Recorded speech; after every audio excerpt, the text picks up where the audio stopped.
one and all, and welcome to a thrilling one-shot from Dimension 20 Fantasy High. My name's Brennan Lee Mulligan. I'm your humble dungeon master.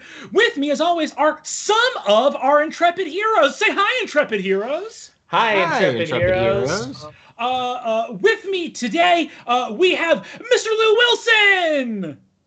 Lou, who are you playing today? Oh, I'm playing Fabian, Aramaeus Seacaster. Hell yes. Half-elf fighter bard.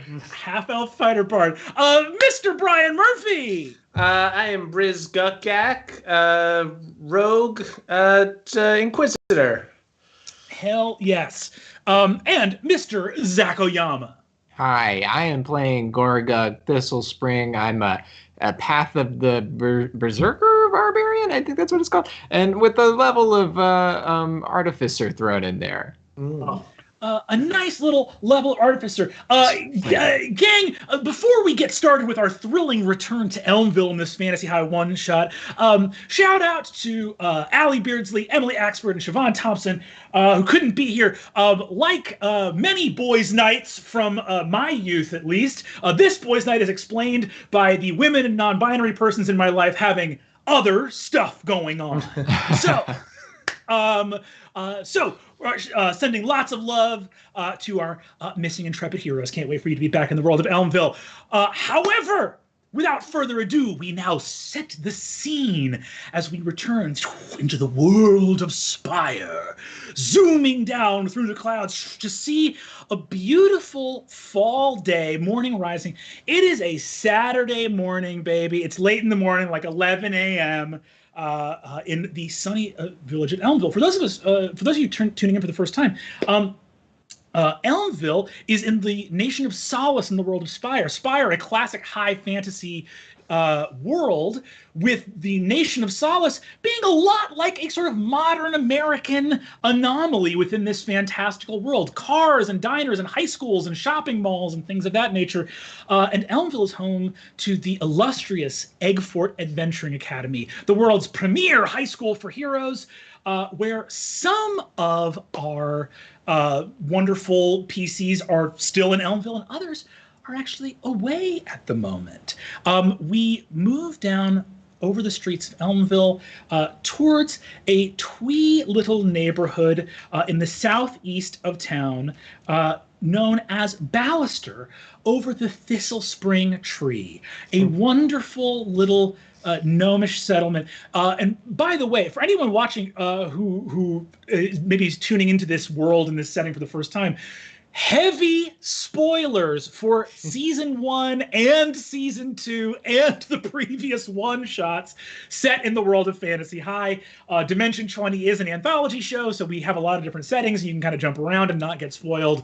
You will definitely get spoiled for at least Fantasy High season 1 and season 2 by tuning into this one-shot. But we zoom down over the Thistlespring Tree, and we see a wonderful gnomish tree with a door set into the base and little circular windows sort of going up, a yard filled with sawhorses and workbenches, and a little shed with tools, different tinkering things and buzzing gnomish contraptions, both of crystal tech and electronics, and of various wind-up and mechanical and gear-based things all spread out throughout the work area. And we zoom in through one of the upper windows to go down the steps and see Gorgug Thistlespring. Zac Oyama, please tell us what Gorgug looks like and what's he doing on this wonderful Saturday morning. Oh, Gorgug is in contrast with the gnomish tree that we're seeing, he is a just full half-orc, like, a teenager who is gangly and tall in just any setting, especially in this one. Previously, he had rage issues and would wake up to a broken bed, and now he has just taken the breezy Saturday morning to maybe like reinforce his bed. Heck yeah! With his one level of Artificer, Gorgug is going to work with like a welding mask, like putting steel rivets into the base of his bed. You're up in your bedroom. we see the bedroom of an increasingly accomplished and eclectic teen. Band posters up on the wall, a huge drum set in the corner with some hoodies and socks kind of slung over it, some drumsticks over there, different tour posters from Gorgug's famous rock bands, Fig and the Sig Figs, as well as a bunch of tinkering gear, a buzzing, enormous, magical great axe up on the wall, and then a bunch of cool barbarian stuff, and then little sweet gnomish contraptions. Your crystal begins to buzz with kind of a little fantasy FaceTime from Zelda Donovan, sort of giving you a little Saturday morning FaceTime. I try to find like the swath of room that doesn't look super messy. It's pretty wrecked overall. I think I point it sort of just at the corner of the ceiling. Hey Zelda, happy Saturday. Boop, boop. She comes up.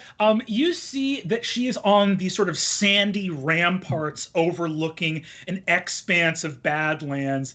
She has the headphones in, her sort of hoodie up with her horns kind of pushing it back.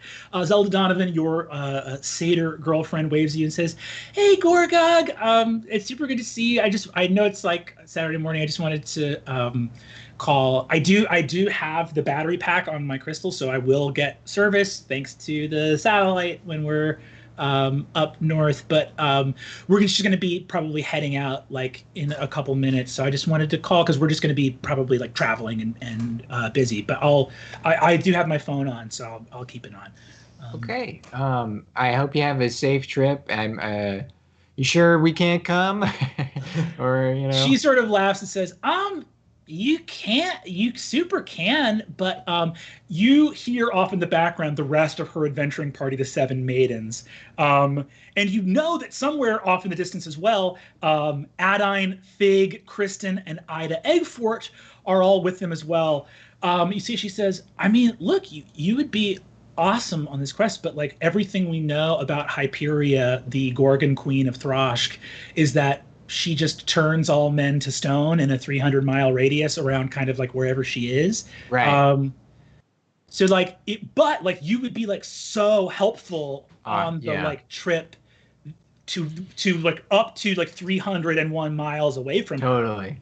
Yeah. Totally. Totally. Yeah. Well, seems like it's pretty settled. Probably shouldn't do that. But we're like super. Everyone's been like, oh, like this sucks about this, like, you know, like Gorgon curse. Oh, we should, if like, man. Feels like you're not that sad.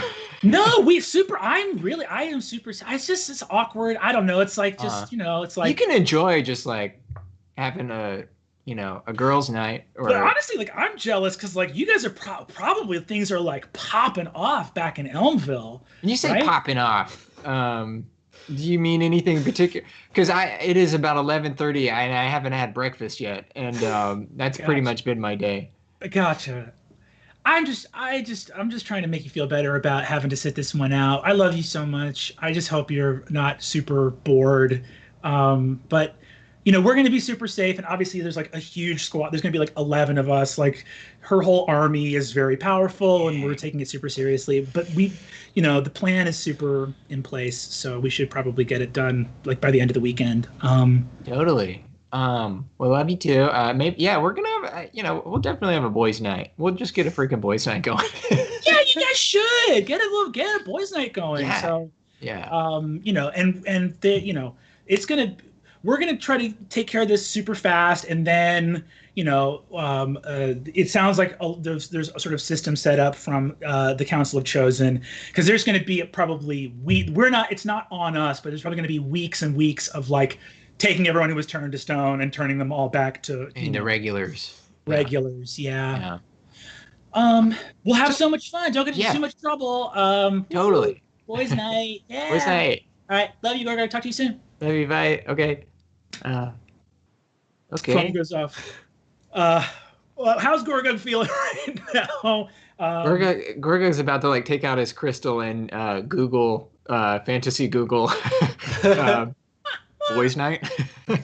Fantasy Google boys' night. Oh. Just generally like what do I do? He's gonna just try to do a little research into what could be fun before he gets everybody else on the horn. Incredible. You start researching it. I think you go down to the table downstairs. Your dad, Digby, is whipping up a huge, awesome gnomish breakfast. There's like pancakes with a fresh whipped cream on top and fresh berries, and there's big old side of bacon and all this great stuff. And you see that Wilma is sort of at this desk doing some sort of fiddly crystal tech stuff. And your dad turns around and says, "Well, hey there, bud. I heard you're welding away up there. You haven't even had breakfast yet. You're working away, doing your thing up there, reinforcing the bed." Yeah, totally. I don't think if I have like a weird rage nightmare, I think it'll survive, which is a big upgrade for me. Your dad immediately tears up and says, "Well, look at my crafty son. How about that? Oh, buddy. Oh, that's my guy." Oh, I learned it from you. Yeah. He comes over and gives you a big hug and says, "Well, eat up, bud. It's late in the day and you've been working already." Huge plate of food lands in front of you. Gorga crushes it, obviously. He just eats. Crushes it, dude. Crushes it. You see, Digby says, Digby goes back to the tiny gnomish kitchen and is like, "All right, round 2's coming up. Just hang on, Buster." Hey, Dad. If I were trying to do just like a classic hang with two of my friends, my friends that are boys. When you hang with your boys, what do the boys do? You see, he looks over at Wilma, and Wilma kind of looks over at him and sort of puts her shoulders up, and he's like, me and the boys, we used to, we would get up to real hijinks, Okay. shenanigans. Because me and your mom, we met in our, freshman year of college, and I had these two friends in high school. Scooter? Yeah, did you meet Mom and then lose all friends? I met your mom and lost all of my friends. I fell so hard in love, and I've just never. You see that he and your mom look at each other and both kind of smile and say, "We've just never wanted to hang out with anybody else." They both kind of say at the same time, and you do kind of think back and realize that your mom and dad. The only bickering you've ever even seen them do was about who was going to get the first opportunity to do something nice for someone else, which is very sweet, but also you realize that your parents have like very little social circle. Like even thinking back to like their relationship to like the other bad kids' parents, they always like invite them over for holidays and stuff, but like when it's the weekend or whatever, your parents want to hang out and build like tinker stuff together. You see, your dad looks and says, but that doesn't mean I can't, and you see he kind of gives a panicked look over to Wilma and says, would it, maybe, because I know that your friends, Adine and Fig and Kristen are all out of town this weekend. Maybe, for a boys hang, what if we got some of the dads together and we did a little camping trip, and we just sort of had a went out like some fellas do and did some kind of male bonding. Maybe we could talk about our feelings and talk about how we feel about being, you're becoming young men. I could talk to Jawbone. We could organize a little, maybe do like a little men's circle and just talk about men's circle. Yeah, how it sort of feels to be men. And does that seem like a fun Saturday? I think I'm getting this call on my crystal. I think my crystal is shaking. Sure? The alarm didn't go off or anything. Okay, sure. Yeah, okay. I have to run out of this room right now. Okay, I'm gonna contact Jawbone, bud. Gorga breaks through the wall like Scooby-Doo. Incredible. Gorga, you spring out of there super fast as your dad gets this idea for a camping trip with some male bonding. and we're going to cut over to a different place in Ballister, which is the Strong Tower Luxury Apartments.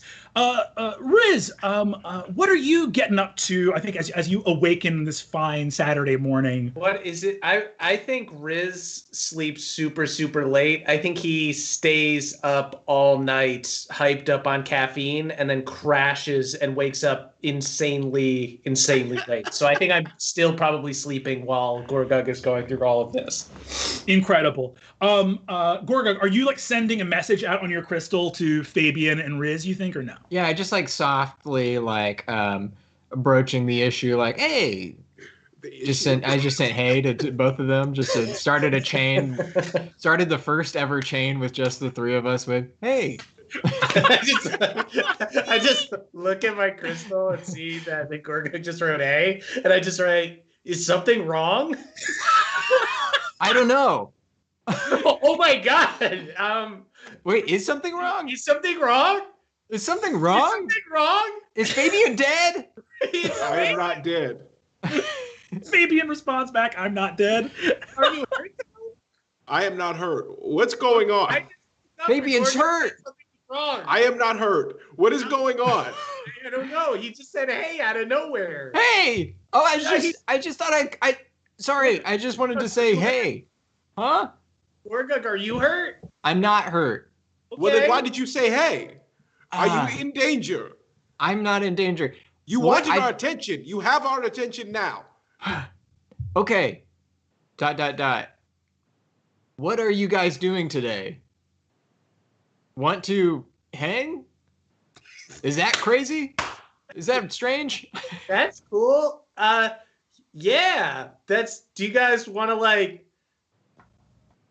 I'm writing all of this. Are you hurt? Yeah. I'm okay. I just woke up. I'm sorry, I'm a little foggy. Do you guys want to like throw rocks in the river or something? Or what do we do? Did the river do something? Is the no? Question mark. That sounds insane, Riz. That doesn't sound like that does not sound like an activity. Well, we usually hang out at the manor, so I figured we just do something because we can't go to the manor because everyone who lives there cannot go to the manor. Town.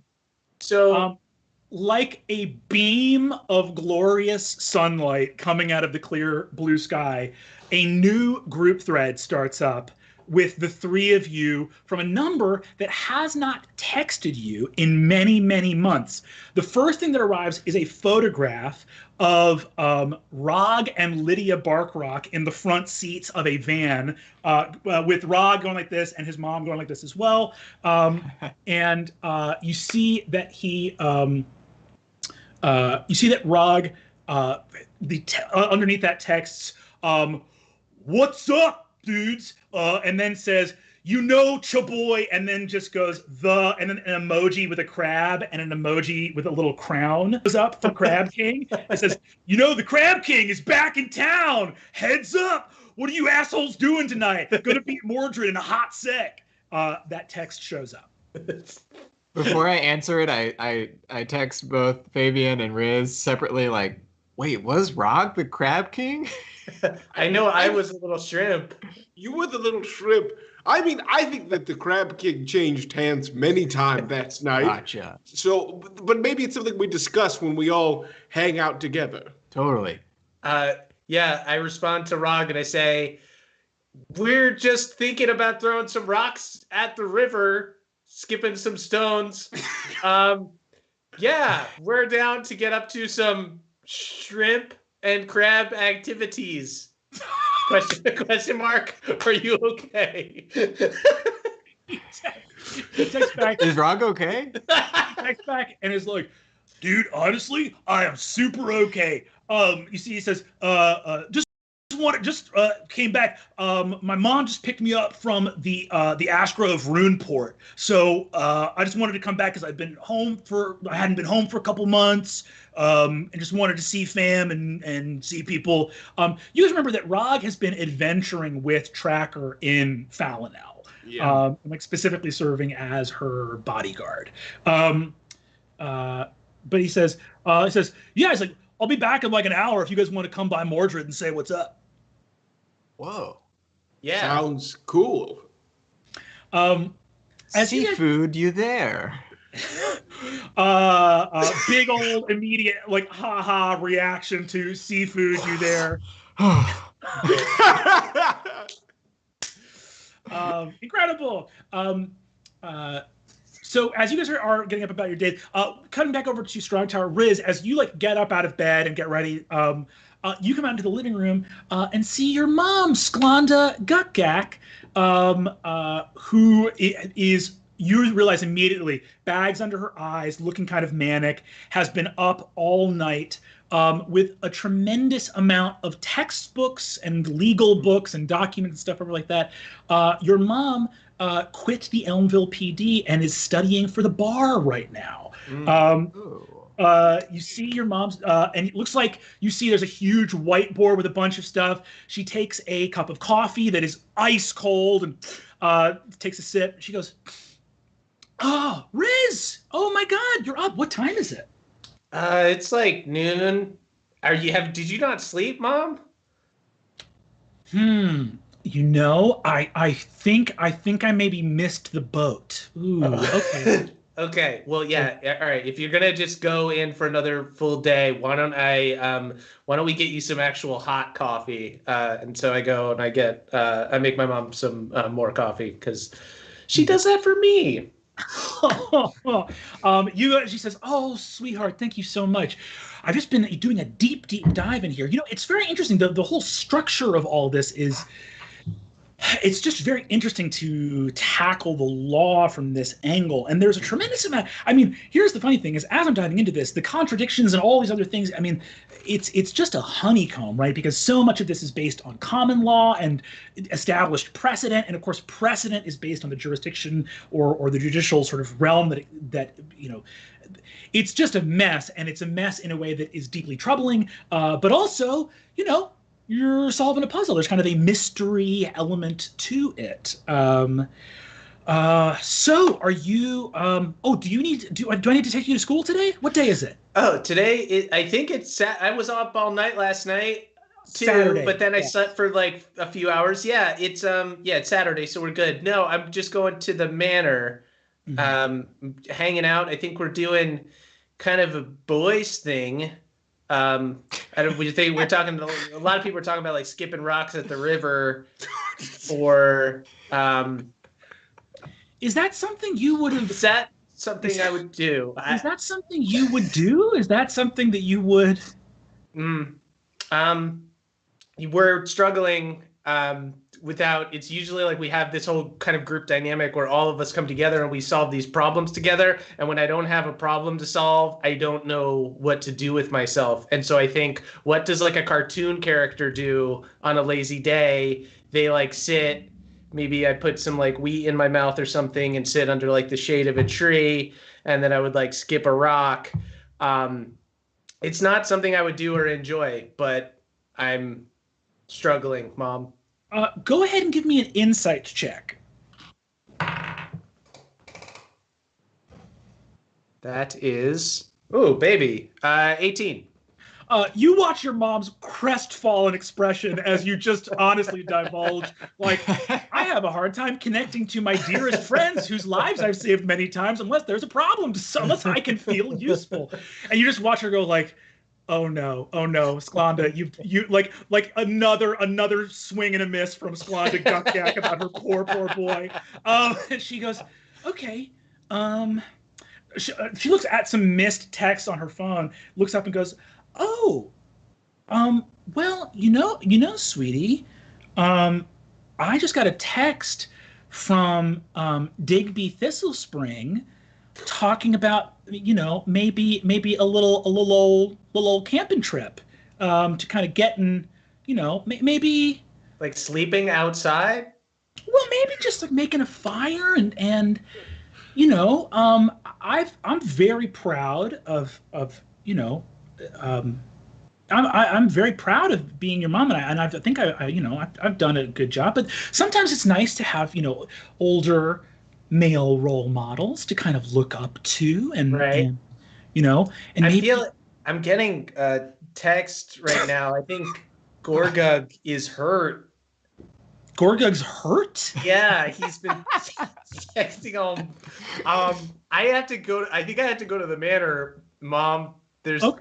Fabian wants to throw rocks in the river, and I can't stop him. And Gorgug's hurt. Fabian Seacaster wants to throw rocks in the river. I'm running. Out of there. I also jumped through the I love this. To be clear, I have just recently texted, by the way, I am not hurt. I don't know if that was confusing. Incredible. Pew! You are gone from there. Fabian, you awake in your gorgeous gorgeous sheets with your battle sheet beside you. Of course, Seacaster Man. always. Always. What's Fabian getting up to this Saturday morning? I think Fabian gets dressed, kind of is going through this whole text conversation that we have, finishes it, tosses his phone down, takes a deep drink from a pitcher of green juice that has been laid near his bed for when he awakes, and then just starts bumping music through his crystal speakers and just I'm imagining a sequence much like the Maniac sequence from Flashdance, where Fabian is just going, he knows he's got about 45 minutes before he has to leave and get ready. So it's just an intense 45-minute Flashdance type sequence of Fabian just letting loose in what I'm assuming is a dance studio I've just built is somewhere in my massive house. Beautiful dance studio, gorgeous hardwood floor. It's just the perfect place. Yeah. You unleash twirling the battle sheet Fandrangor, and huge thumping. The sound system is incredible coming through. There are still pirates just in the walls who are actively performing this piece of music, which is sort of your stereo system still in place. Gorgeous. Work up a sweat, get your training in. You feel great. We got your green juice ready to face the day. Your green juice, by the way, is in a private refrigerator in your room that Cathilda put in place because Cathilda has actually taken just a very short vacation as a leave of absence to go back and help rebuild the Ramble back in Leviathan. You head downstairs and see in the enormous kitchens Galir Faith, who now sleeps in the house, who is seated there in this beautiful red velvet robe that is much too big for him. It looks it sort of makes him look like he's in kind of like a pair of baby's pajamas because the robes are too large. Yeah. And you see your mother, Hilariel, who has been having a very hard time in Cathilda's absence. You see that she looks frankly stressed out, her beautiful platinum hair has frizzed and gone all over, a little bit sleepless. She has a cast iron skillet and is just kind of moving it over an open flame with a full oil covered cantaloupe rolling around. Just rolling around in it. She turns around and says, "Fabian, my darling, breakfast is almost ready." You see Galir is just very quiet and not commenting on anything. Good morning, Mama. Oh, what's for breakfast this morning? Well, this cantaloupe should open in a moment or two. I think it hasn't gotten hot enough yet, but eventually it will pop, I imagine. And Mama. What, darling, my darling boy? Yes, what? It's a cantaloupe. Right. It has a hard shell and... Yes, it's a fruit, yes. Well, it's like popcorn. So eventually... I'm sorry, what? You put all... What'd you say, Mama? Like popcorn, like when Cathilda makes popcorn. I have seen her Fabian, I've seen Cathilda cook before. You put popcorn in the thing and you shuffle it around. Galia, and then it's Galia, hot. you're just going to watch my mother attempt to popcorn a cantaloupe. You're just going to sit there in my father's clothes and watch my mama attempt to popcorn a cantaloupe and say nothing. Fabian, I assure you I would not be wearing your father's robe unless I had accidentally spilled agave nectar over all of mine. They are currently unable to be worn, and they have been found and transported elsewhere on the grounds by ants. But but as to the cantaloupe, I was 99% certain that's not how you do that. But knowing my fortune, that remaining 1% felt too likely for me to speak up and remove what little status I have garnered here at Seacaster Manor. Well, you know what? Fine. If Cathilda's not going to, if no one's going to step out around here, then I will, and I'm going to go and like take the cantaloupe, and like take it and put it like on a cutting board, and then I'm going to cut it in half, and then I'm going to just, all right. Well, there we have it, the cantaloupe. Mama. She looks and says, Fabian, your worldly skills, incredible. You are a blessing, my son. And she takes a bite of piping hot cantaloupe. Wait, is it, Mama? Oh, I think it's supposed to be eaten cool. This is only as far as I've ever seen Cathilda do it. I've watched her cut it in half, and then I don't know what happens from here, but I know this is closer because that's the good stuff, the colored part. She nods and says, yes, now that I think of it, I have never seen the kind of beige part in an actual meal before. See, and that's how I knew you were doing it wrong. It's because I said that's not the good part. The good part's inside. That's not the food part. You're very right, my boy. All right, well, round 2, I shall find another cantaloupe. And she goes off. You see, Galir looks up and says, any fun plans for the day, Fabian? Oh, well, it's some of our friends are away with the Seven Maidens, so it's just Riz and Gorgug and Rog. So I think we're currently planning some kind of boys' night. I don't know what that'll include.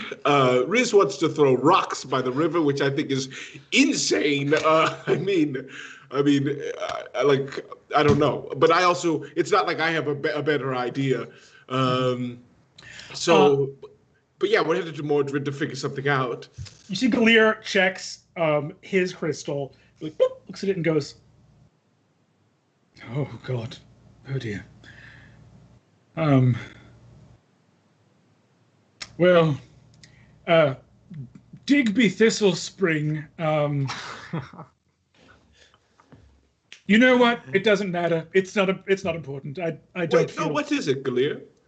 You got a text? I mean, that's huge. Nobody texts you, Galir. I know. You're right. No one does. Well, I do get a lot of texts from the old rideshare app that I work for asking me to come back. Yes.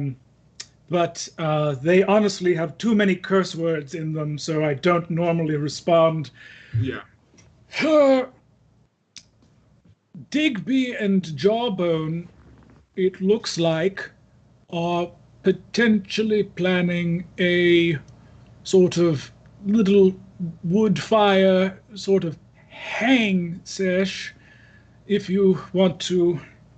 The way Jawbone phrased it was, if you want to rap about your feelings and sort of get to express some of, please don't make me repeat the text. I'm already sweating very hard. All right, just calm down, Galia. All right, just calm down. I mean, that sounds like a great thing. It's like you, Digby, Jawbone, just 3 men together in the woods. hanging out. I mean, that you should. That sounds like fun. You should take them up on that. You know what? You're right. I don't want to be rude, and also, I believe that perhaps Jawbone is roughly my size and may have some spare clothes. So I'm going to maybe take them up on that offer. Farewell, Fabian. You guys roll up to Mordred Manor in time to see Rog and Lydia getting to the house. Rog, you haven't seen in months. You see, Rog looks fucking great. He's got like a sort of like Crab King like tank top, this like sick magic halberd. He's got his like tattoos from when you were in Leviathan. Hair is like a little bit shaggier than it used to be. He comes out and he's like, "My boys, hoot growl, hoot growl, hoot growl, hoot growl, hoot growl." Yes. Big hug, sleeps you guys up, and he's like, "My bros, how's it going, guys? How's things rocking in Elmville? You guys holding it down junior year?" Yeah, we're going. You know it. We're going nuts, dude. Pretty, absolutely. It's gone good. It's crazy. Crazy. Absolutely good. What Riz said. Crazy. Gorga got hurt this morning because we were going. Nuts. Well, I didn't get hurt actually. That's some. There's been I didn't know. Yeah. He needed our attention. Okay. Yeah. We were assuming it was medical. So. Yeah. Oh. It's about to be medical. Nice. Oh! You guys give me a group deception. I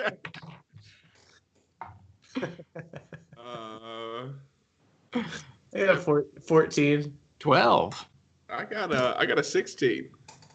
Gonna make an insight check for Rog. Natural 20. Okay.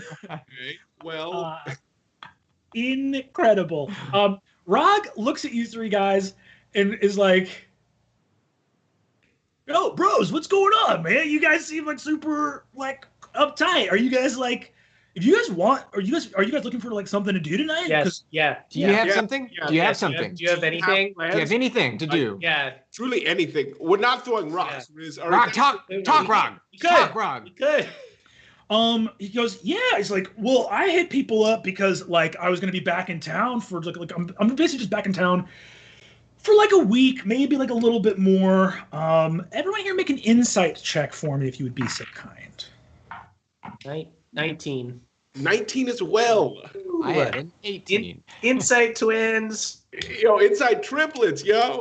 I'm 18. We know exactly what Rog's thinking. How much attention do you guys think you would have been paying, like, over the summer since the events of sophomore year to, like, what Rog and Tracker were up to in Falinal? Because Tracker's been, like, updating her social media pretty frequently, and, like, Rog has kind of been doing so as well.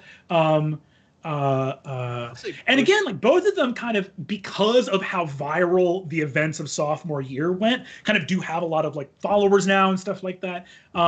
So Rog, do you guys think you would have been paying close attention to that or no? Probably not at all. Yeah, I would agree. Fabian is like almost none.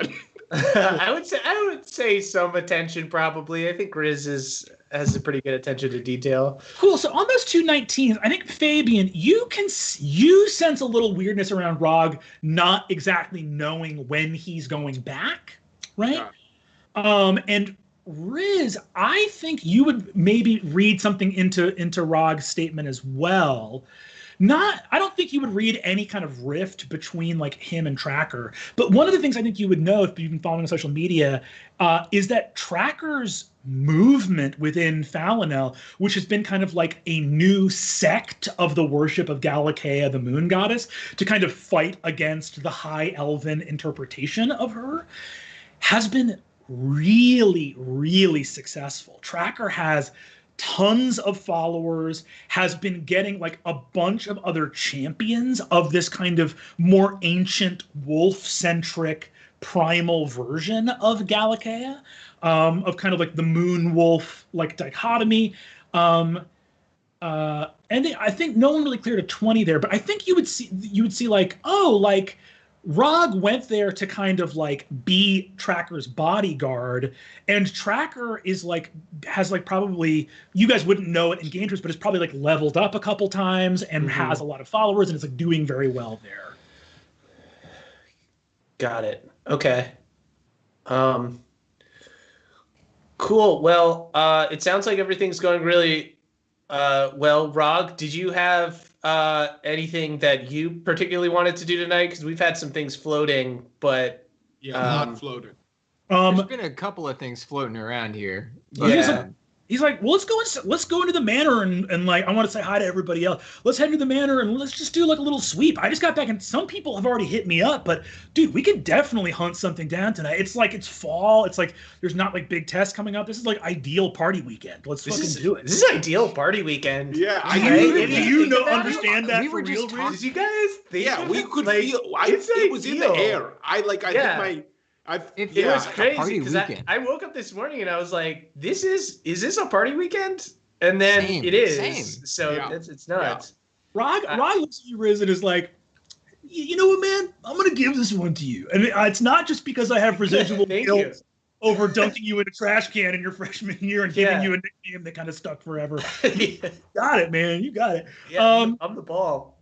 Hey, dude, you're the ball, my man. No, you know what, dude? Hey, you're Riz. But you're also kind of the ball, right? I'm a little shrill. I'm the little shrill. Riz just sort of hoists you up and puts you on his shoulder as he walks into Mordred Manor. And as you guys enter, by the way, Lydia, Rod's mom, speaks to you guys.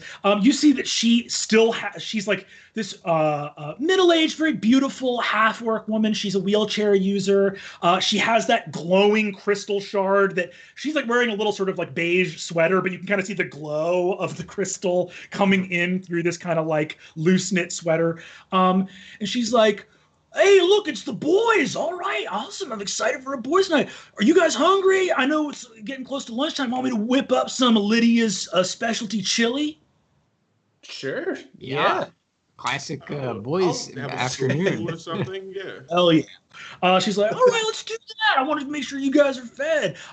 Lydia heads into Mordred Manor. You guys walk up. You see, as you're approaching, Jawbone waves from the garden. Is like, there's the boys. Hey there, fellas. How's it going? Super good. It's a party weekend, Jawbone. Hey, wait, I want to tell you this campfire. And you guys walk inside. Hey, boys, no one's ever called us like the boys before. It's it's new. It's like, it's interesting to be just a new. It's like a very new vibe. Yeah. I didn't know it would pump me up so much. Yeah. I'm also kind of pumped up. I think this is a new kind of level because I think we're really like task focused friend group. You know what I mean? But I think this is just like, I think we're gonna let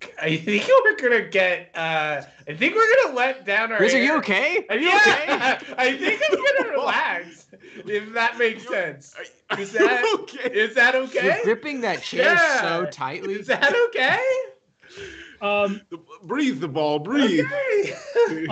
You guys head into Mordred Manor to one of these sort of side rooms there. Lydia puts a big bowl of like Fritos in anticipation of the chili coming out. And you see Rog walks into this room with this dining table to see a kind of little corner is being monopolized by some spell books with Aylwin Abernant and Zane Darkshadow both there.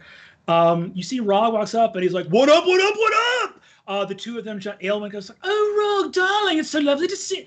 And Zane as well is like, hey, Rog, how's it going, man? And you see they do this weird little like handshake for a second where they sort of like hit forearms. Zane has to kind of, he's incorporeal, but you see that three of them go RVS and do this little mimed thing. And you see. What is RVS? I don't remember. Remind me, the ball. I don't. This seems like it's just like really cool stuff that I don't. This is not my area. I don't know what it means either. I think we just need to follow Rog's lead tonight on whatever, because just do whatever Rog does. So You guys are you guys trying to elbow in? Yeah. Oh, yes. Sorry. I nailed you. Sorry. Rog turns around to all of you, who I don't think are being that quiet about not knowing what this is, and he goes, no, dudes, it's totally chill. It's not like a huge secret. RVS is Reformed Villain Squad, so it's just the three of us just kind of like, that's right. Yes, it's like, it's not meant to be like exclusionary. It's just like something it's like a joke we thought was kind of funny. Totally. No, it is funny. You see, we're laughing at it. We think it's funny. We're having fun today. Yeah, we're loose with it. Incredible. So you guys you guys are once again getting ready to eat, hanging out at Mordred. You see, you see Rod looks up and basically says, cool, well, let's try to track something down if we can. Let's go ahead. And what I'm going to need from all of you is investigation checks, but I'm sorry, Riz, using your charisma modifier instead of your intelligence modifier, to try to track down. It's like classic high school weekend of like, you didn't make plans during the week for something fun to do, and now it's Saturday and you're feeling self-conscious. We're gonna end up in a parking lot. That's where we're gonna end up. Might go to the river. So if you want us an investigation check with our charisma. If you have proficiency, I have half proficiency in it. So sweet. It'll be plus. I have a +5 to this roll. I got a 6 total. I got a dirty 20 because I rolled a 14. I have a +1 to charisma, and then my proficiency bonus. So I got a dirty 20. I got a 19. Hell yeah! Those are pretty sick parking lots. Gloria, I think you're like maybe a little bit like you're like truly a rock star, but there's still that sort of like the kid who steals backpacks thing that sort of comes back in this moment, a little sort of flash of insecurity. Riz and Fabian, you both track some stuff down actually. Riz, there is a LAN party happening at Shelford's house tonight. Fabian, I figured it out. Dirty 20? With a dirty 20, you get to show LAN party? What? Wait, there's a LAN party? Yes! You figured it out! Yes! Night planned! Party! Weekend! Party! Fabian, on a 19, what kind of vibes would Fabian look for as he tried to like track something down?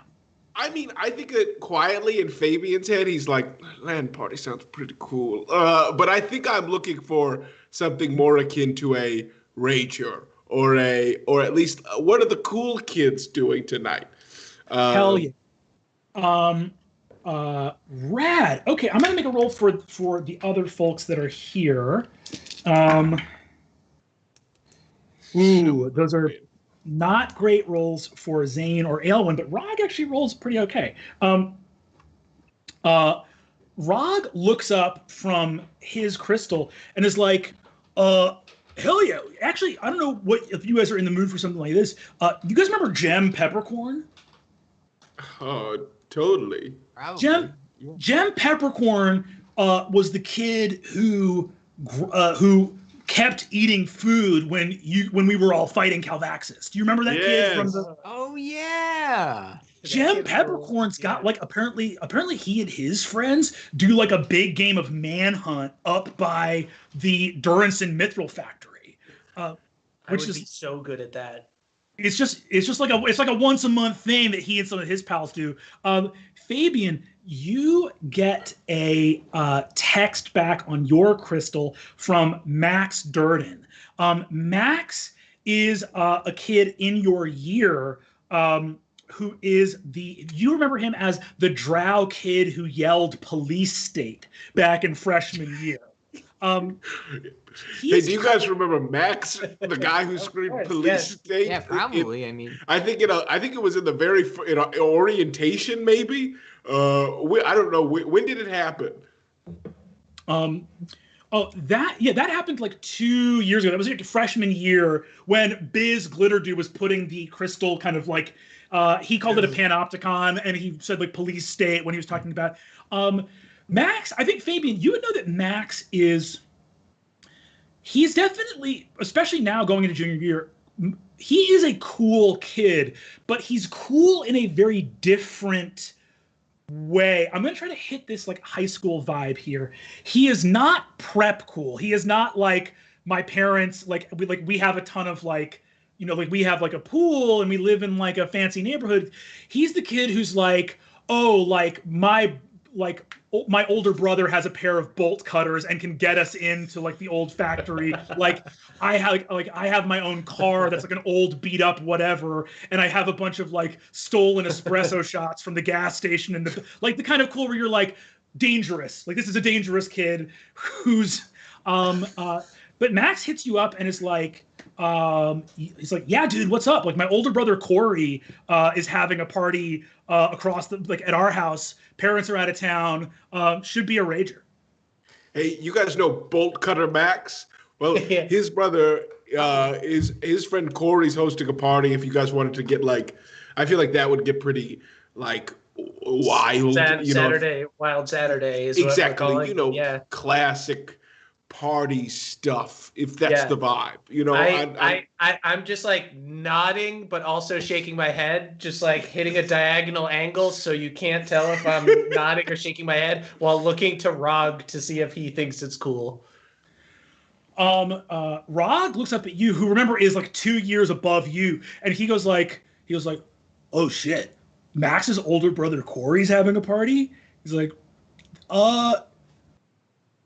yeah, we could if you guys wanted to roll squad deep and hit up a Durden house party, we could. I'm not gonna lie, man, like Max is the chill one compared to his older brother. Yeah, okay. So like squad deep though. If we roll pretty deep, I mean, how deep are we talking? That'll probably even that out. Yeah. And we should go, right? We should go. I once again I do the nod, head shake. The ball, are you hurt? Okay, is your neck all right? It's kind of hurting. Are you hurt? Are you hurt? I'm not hurting. I'm responding to the question. You guys see? Okay, so as you're looking around for you see Rog goes like, yeah, man. Like I remember back in the day, Corey was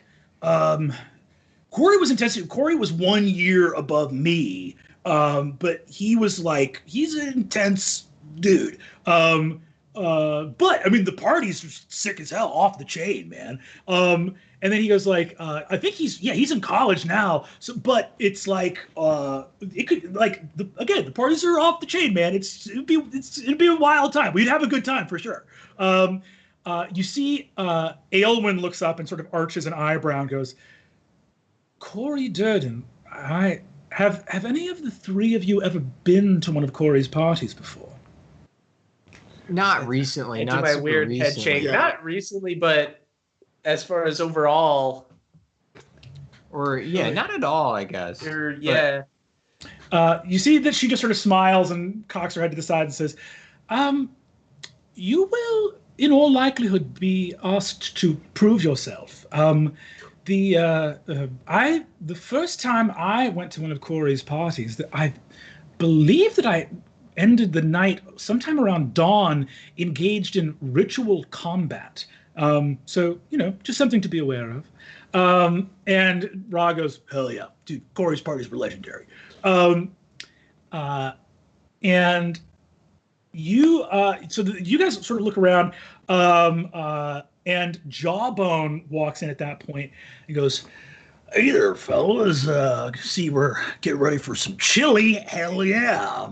Just wanted to let you guys know, because I got some texts from Sklanda and Digby. There's nothing sort of more uncool than, sort of, I don't want to put pressure on you guys. So just wanted to let you know that honestly, me and Digby and Galir, we're gonna go have kind of a boys' night of our own, and there's Sorry, no. Riz is texting me. Riz is texting me. We have a party that we have confirmed that we're going to. Yeah. We RSVP'd. Yeah, it's booked, so you can't walk out on that. It's a huge faux pas. Okay, yeah, that sounds pretty cool. So, me and Digby and Galir, we're again. I'm not trying to hustle you guys into anything, but we're gonna have a campfire. Maybe gonna make some s'mores. I don't know. Maybe we'll even pass a little old can of beer around and take some sips. It might get kind of crazy. So, but I just wanted to say that that's what I'm doing. You're all tonight. You're all gonna share one beer. 3 adult men are gonna share one beer. I don't know. Maybe that sounds like too much of a wild time for you guys. So, but we'll see what happens. So, you wouldn't give us any, right? Well, it depends how generous we were feeling. If any young men came up to the campfire, jump on. I'm just doing the math here. So even if we were to get an equal amount of beer as the adult men, we're talking 1/6 of a beer. There would be six of us there, probably. I'm just saying, but we'll see, because my understanding is that some folks kind of made offers, and it's sort of, I know being a young fella, it's like, oh man, I want to do the opposite of what I'm told. So I'm just saying we're going to go do that, and we don't even give an F about any other stuff. We're just going to go have a good time ourselves. So you young fellas, feel free to come by if you want, but and you see Jabba does this big over-the-top wink at Lydia, who comes in with the chili, and he's like, but if anything comes up and you guys feel like maybe, playing guitar, singing some campfire songs, maybe sharing some feelings about what it means to be coming of age, But hey, if that sounds like too rowdy for the bad kids, then you let me know, all right? Well, we're not the bad kids, we're the bad boys, right? And the bad maybe that is a bit rowdy. Maybe we're too rowdy for that. I don't know. We'd like to go find out in a different way. Thank you for the offer, though. Jawbone winks again at Lydia, who sort of looks confused and puts the chili up on the thing. You guys know that Jawbone has had a wild life, but oh baby, is he just like reveling in being domesticated now. Has truly softened with age.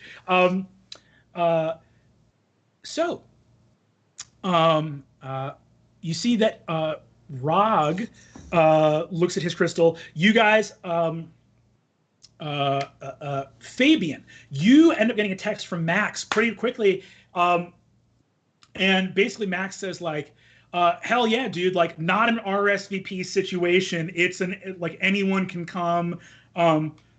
So just show up. Is it nerdy that I RSVP'd? Because as soon as you said that we were going, I texted him and I said RSVP. Well, you should RSVP for a party. I don't know what kind of weird safari party this is where you don't have a guest list. I mean, that's insane. I sent an edible arrangement to his house. Is that bad? I think that's a great call. Did you send it from all of us? Yeah, it's from all of us. Okay, it's from the boys. I think that's bad boys. I said from the bad boys. Yes. Oh, yes. Oh, it gets me so amped. Incredible. Fabian, you get an enormous text on like caps locked from Max that goes, oh wait, absolutely must bring liquor. Caps. Boys, I just got a crystal message. We have to bring liquor. Do you have liquor? I can't legally purchase it, so why would I have it? We could maybe get 1/6 of a beer each. Yeah. I mean if we go to the campfire. We could probably bully Let's get that beer. Let's get that one beer. Well, that's not liquor. Beer Right. is some Should beer is. we could get Galir to buy it for us. Let's bully Galir into buying us alcohol. We can do it. We've got so much. If we drag him on a whole let's get Galir jailed. Do you think Aelwyn would do it for us? I mean, is Aelwyn 21? I don't know, but I feel like she could. I don't know, figure that out better than us. Aelwyn looks over and goes, Are you asking me to devolve into my old and wicked ways to supply a party with libations, as it were? I think, isn't it a rite of passage for these self-proclaimed bad boys to get a fake ID and go get some liquor for yourself? Yeah. Yeah, we can do that. No, we can definitely do that. Text Galir. We're going to do that. We're going to go. Yeah, we're gonna go get. Yeah, we're gonna go to a different room from you, Aelwyn, and then we're gonna figure it out. She nods and says, "I'll be in the Wizard's Tower with Zane, hanging out if anyone needs me." And you see that she and Zane depart, and Rod looks over and says, "Dudes, we can absolutely do this. Like, okay, brainstorm. What are the ways that we get liquor? Number 1, attack a gas station. Number 2, no. What's up? Oh, Why? no. Seems like a lot. Oh my God, dude, Riz, you are literally judging my brainstorming right now. I'm sorry. I'm just saying. Let's anything with attack in it. No. Okay, attack we the don't. plan.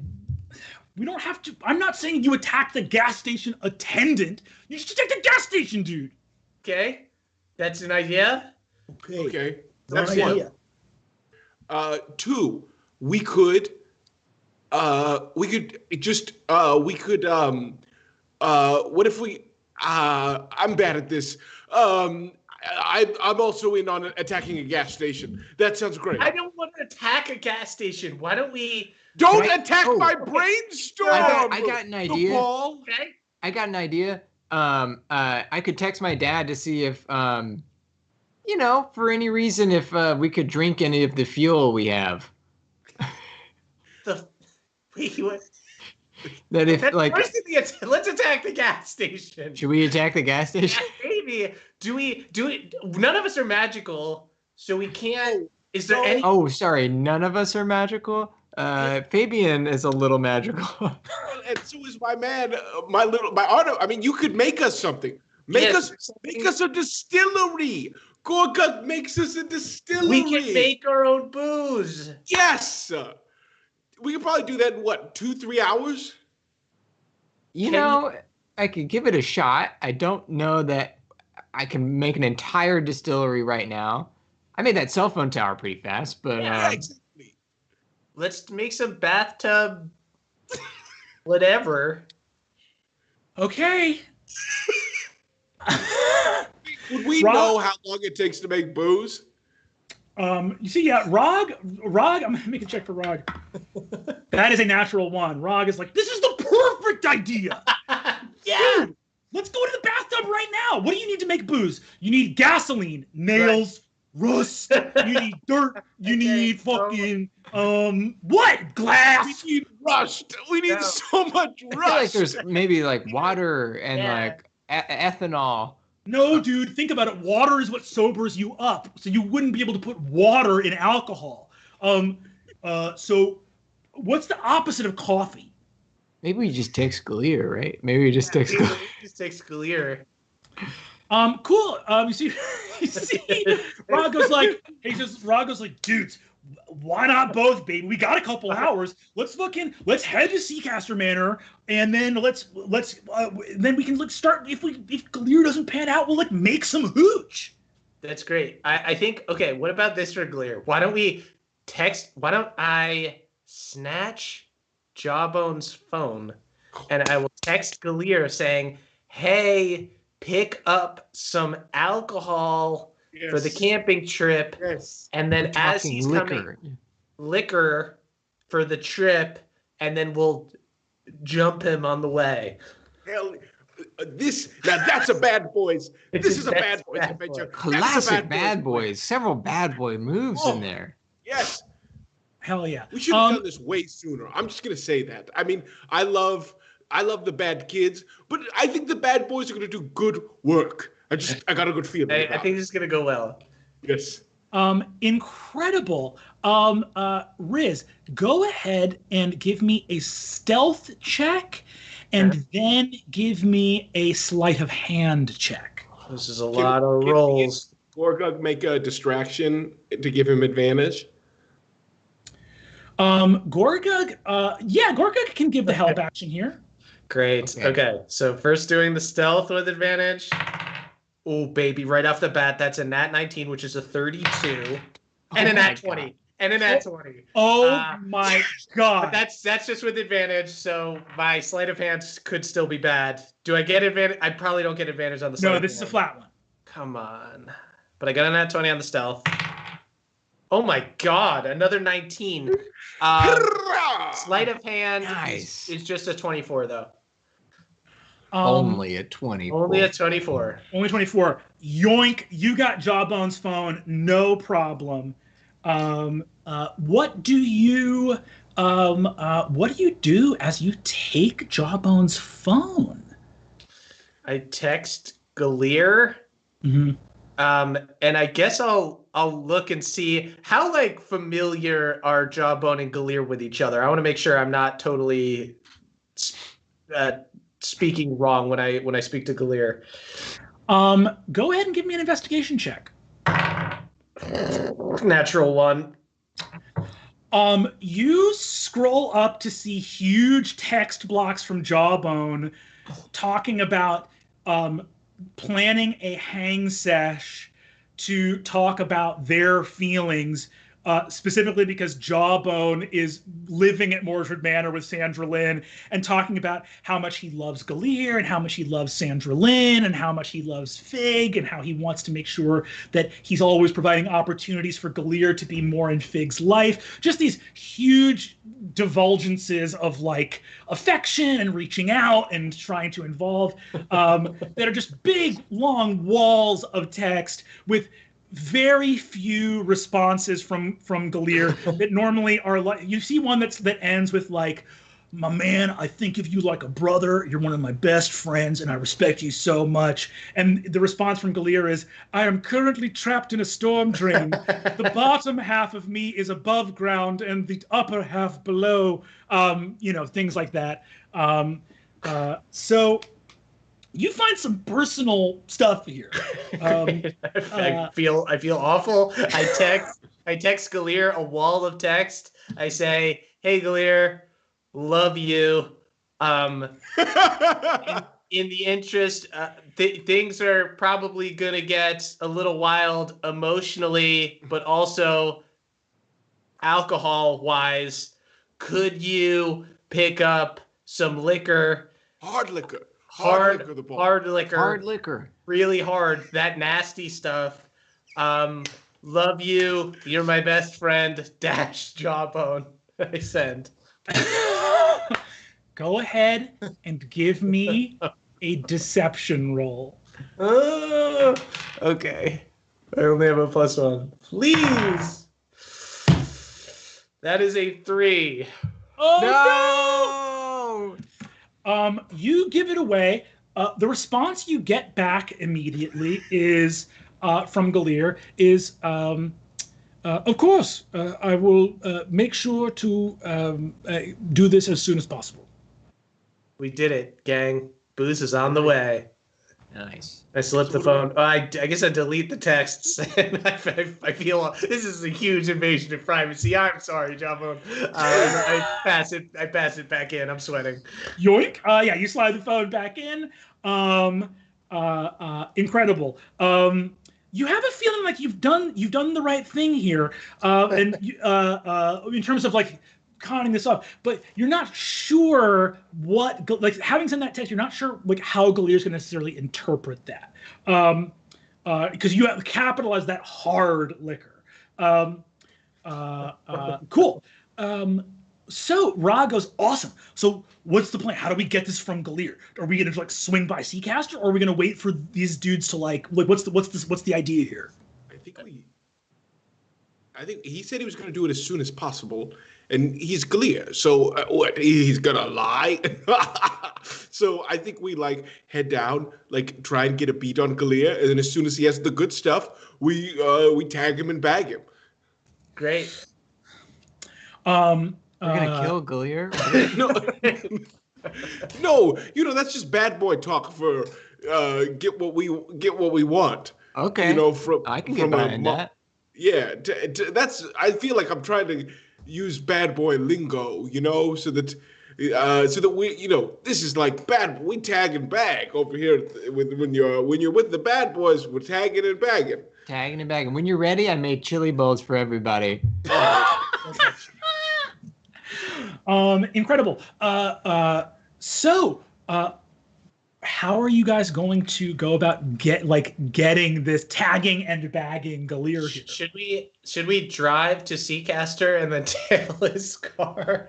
Yeah, wait, can I communicate with the did I ride the hangman here? You rode the hangman here, yeah. Okay, great. And Gorgo probably took the hang van here as well. Sweet. Yeah. Hide in the van. Right. We got wheels, dude. We should hide in the van and then have the hangman tag follow Galia.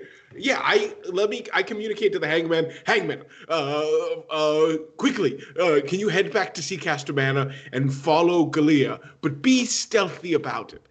Sire, I shall be as swift and silent as a shadow. I shall follow the one known as Galia Faith and bring him to ruin. Today is the day Galia Faith dies! No. I have been using a lot of heavier verbiage like tag and bag because it's a bad boys night, but mostly we just need to get the alcohol from him. So it's just surveillance tonight. Incredible. Cool. You guys about an hour passes. It's getting into the afternoon now. Party's going to be in a little while. You guys are probably just hanging out playing crystal games at Mordred when the hangman hits you up, Fabian, and goes, Sire, I now follow the one known as Galia. He is en route in downtown Elmville to a liquor store. Let me know. Wheels up, everyone. It's party time. All right. Let's get in the van. Tag it and bag it. We're going to tag and bag it. Let's tag and bag him. Incredible. You guys hop in the van. You guys see a liquor store out of the windows of the hang van. The hangman is nearby, and you see Galir buy this, and this is where that 3 deception comes in. You see him go in and buy this enormous jug-handled monstrosity of the hardest liquor he could find. It looks nasty as hell. You see him walk out of the store and begin to head down the block with a giant thing that says, Uncle Pappy's Dag Nasty Rocket Hooch. This is honestly technically fine, right? Yeah, I think that'll do. High school, I feel like we'll take literally anything. Yeah, all of this stuff makes me sick anyway. Should we tackle him? How do we do this gracefully? I'll intercept him, and it'll be like we're just having a normal conversation, and then you guys can come up and tackle him or something. I don't know. We could drive up with the van and pull him in and put a bag over his head. Ooh, that's bad boy stuff. Is that too mean? It feels really mean. I feel like I'm being so mean when I said that. Let's do it. Yeah. I don't have another plan, and he's walking away. Okay. Let's do it. I'll pull up, and then you guys have to do the other stuff because I'm driving. Okay. I'll cover his face with the sheet so he never knows it's us. Okay. You pull him in. What? Okay. Go. Cool. You guys perform basically a kidnapping of Galir. You drive by, the sliding door opens. Galir looks over. It's broad daylight and goes, "Oh, hello, boys. What are you doing in the hangman?" Go ahead and give me an opposed athletics check. I will let you know what Galir rolls. Oh, God. If it's me, I have a -2. Galir rolls a 14. Get him. Oh, 15! I rolled a nat 17. Riz, you put a bag over Galir's head. Do you drag him into the van? Yes! We're sorry. You see, he goes, boys, help me to understand what I have done to deserve this. We're in over our heads. It's a wild Saturday. Our moral compasses are gone. It's Bad Boys Night. Galir, you have to come with us to this party now because we can't let you tell Jawbone what happened. Text Jawbone and tell him you're fine and that you just got sick to your stomach when you ate a hot cantaloupe. You see, he says, text Jawbone to let him know I'm fine and I'm sick to my stomach. Hurry! Do it. Do it.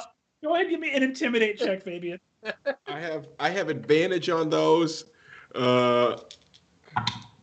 Oh, baby, that's going to be a nat 20. Whoa! Oh, my God! Aaliyah, you text Jawbone that you are sick from eating a hot cantaloupe. Crystal, speech to text. Dear Jawbone, I'm fine. Also, I'm sick to my stomach from eating piping hot cantaloupe. Great. Please don't follow up with Perfect. me. Awesome. I can't make it to the campfire tonight. Sincerely. Longer. Also, I have another statement I want to make. Keep going.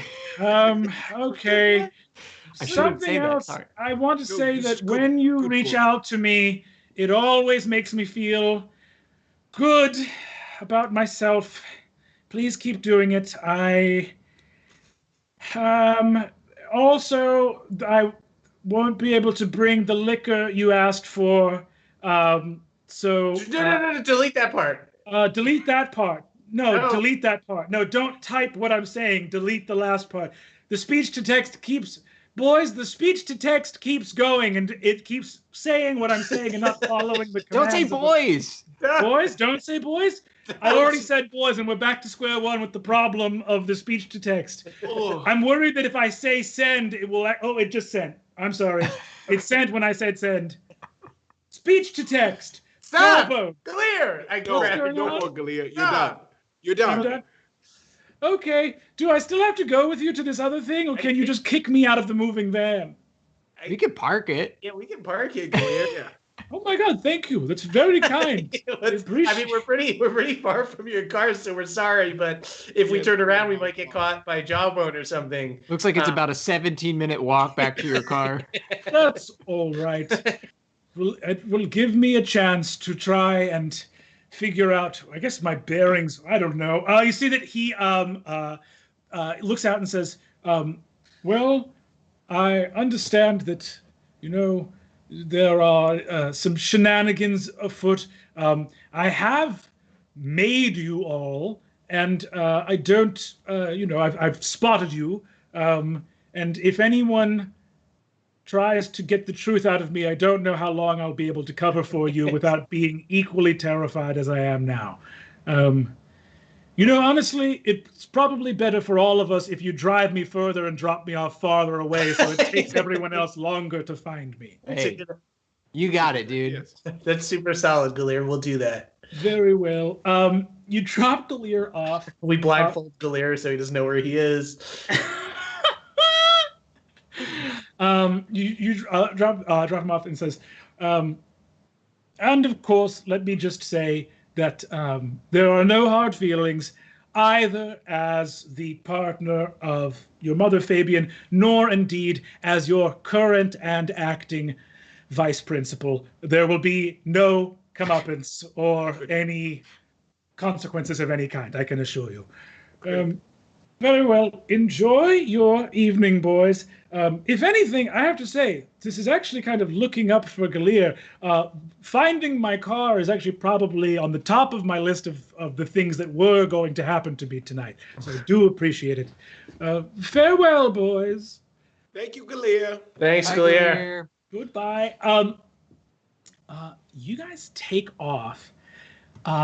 and arrive at the household of Corey and Max Durden. Bass blaring. The house is across the highway, actually near the old Fayeth home. It's a kind of like big but a little bit dilapidated house, kind of some rust on the gutters, some paint peeling off the side of the house. Lawn is very overgrown. A ton of cars pulled up all over, like parked on the lawn. You see there are some lights inside, people hanging out. The sun has set and it is now nighttime here. You guys immediately smell strange smokes on the wind of various substances. You can hear the kind of manic, delighted laughing of like both sort of cool and interesting other teenagers gathered around at different places, maybe even 1 or 2 20-year-olds. Woo! You see that this appears to be like a dual party of like Corey's friends, who's the older brother, and Max's friends, who is in the same year as you guys. You guys see Corey's car parked out front, which is this old beat-up white jalopy that has like huge stencils on the outside of like a skull with barbed wire around it and crossed machetes. There's a stencil of like a hand grenade over the gas tank door.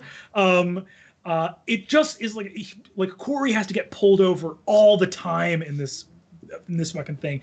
You see that there are like sort of like hand-carried tanks of gas over by the side. It's an old shed out front, like a tire swing that's over by a small stream going out in the back. But then like it looks like there's one of those like tornado cellar doors that's open. That's where the music's coming out from, is like the basement of the house. Do you guys approach in multiple vehicles? Are you bringing the hangman or the hangman here? What are you doing as you approach the party? So like, should we park the van on a different street? Like, do you think they care? Like, do you think they care about like how that like getting away with having a party, or do you think they don't care about that? Seems like there's just a lot of cars. I feel like we could just pull up and I think we should pull up strong in the van. Yeah. What was it that Rod was saying? That we squad deep? I think we need to be squad deep. I think we need to be squad deep, and we can present. We present with our big nasty bottle of liquor, and really feels like this was the right call. Yeah, like it seems intense, and there's a part of me that's like, should we just be at Shelford's? But this feels like where we fun. It's like it's fun. I'm feeling relaxed. You guys hear the noise of shattering glass as an engine revs, and a bunch of people start laughing. This sounds awesome. This is really. There's just like a car and something's breaking. We have to go. We have to. We just gotta. We have to. It's just it's what bad boys do. We want to. We want to. Yeah, we super want to. This is gonna Manhunt, be sick. We would be like so good at Manhunt because we're like in sync and stuff. But this is where we want to be. Yeah. Are they gonna get punished for stealing the liquor? And for us to not use the liquor would be insane. That's crazy, right? Yeah. Okay, I am going to need a group persuasion check as you walk into the party, just as like the front you present as you enter. And I'm going to do honor system here. Anyone who feels that they should make this roll with disadvantage, please grant yourself disadvantage on this roll. I do have +9, but I'll say disadvantage for sure. To persuasion? Yeah, that's Damn. Incredible. I'm a rogue, so it's one of my expertises. Wild. Okay, cool. I'll give myself disadvantage. I'm also going to give myself disadvantage. 12 with disadvantage. I rolled a 4 and a 3. I rolled an 18 and a nat 1. Oh no! I'm going to paint the picture as you guys walk up. The loud noise you heard, you see some shattered glass, gravel driveway goes up. This house also is in a part of town that is very much not... It's straddling the line between the kind of suburb of Elmville with like rural. Like the gravel driveway, you can see the road from the house, but the gravel driveway is like up a little bit. It gets a little bit rural out here. So this is like kind of that semi-rural house party. Go ahead one by one. Tell me what's the vibe you're copping as you walk up into this truly packed rager. Riz is definitely doing a head nod to everybody, but it's way too much. And he's also, I think he is the one carrying the liquor, which is a bad idea because he's very small. So this huge jug that Galir bought, I just have it like this, and I'm just shaking as I nod to everybody. I think Gorgug is, just throwing out a bunch of peace signs, kind of behind Riz. Like he's seen like maybe like an album that one of his parents have with like sort of like that like hippie vibe, and it just thinks that's maybe cool. I think on a nat 1, Fabian's going full like, oh, here come the bad boys. the bad boys are here. Hide. The bad boys are here. Oh no! Watch better out. hide! Everyone, Get out! Hide! Okay, I'm going to describe what you guys see happens. It seems very clear that you guys have started this way too early because Max's party is the one in the basement, and it seems very clear that Corey, as the older brother, has forced his little brother and his high school friends into the basement, right? You're looking at a college party up here, sort of on the thing.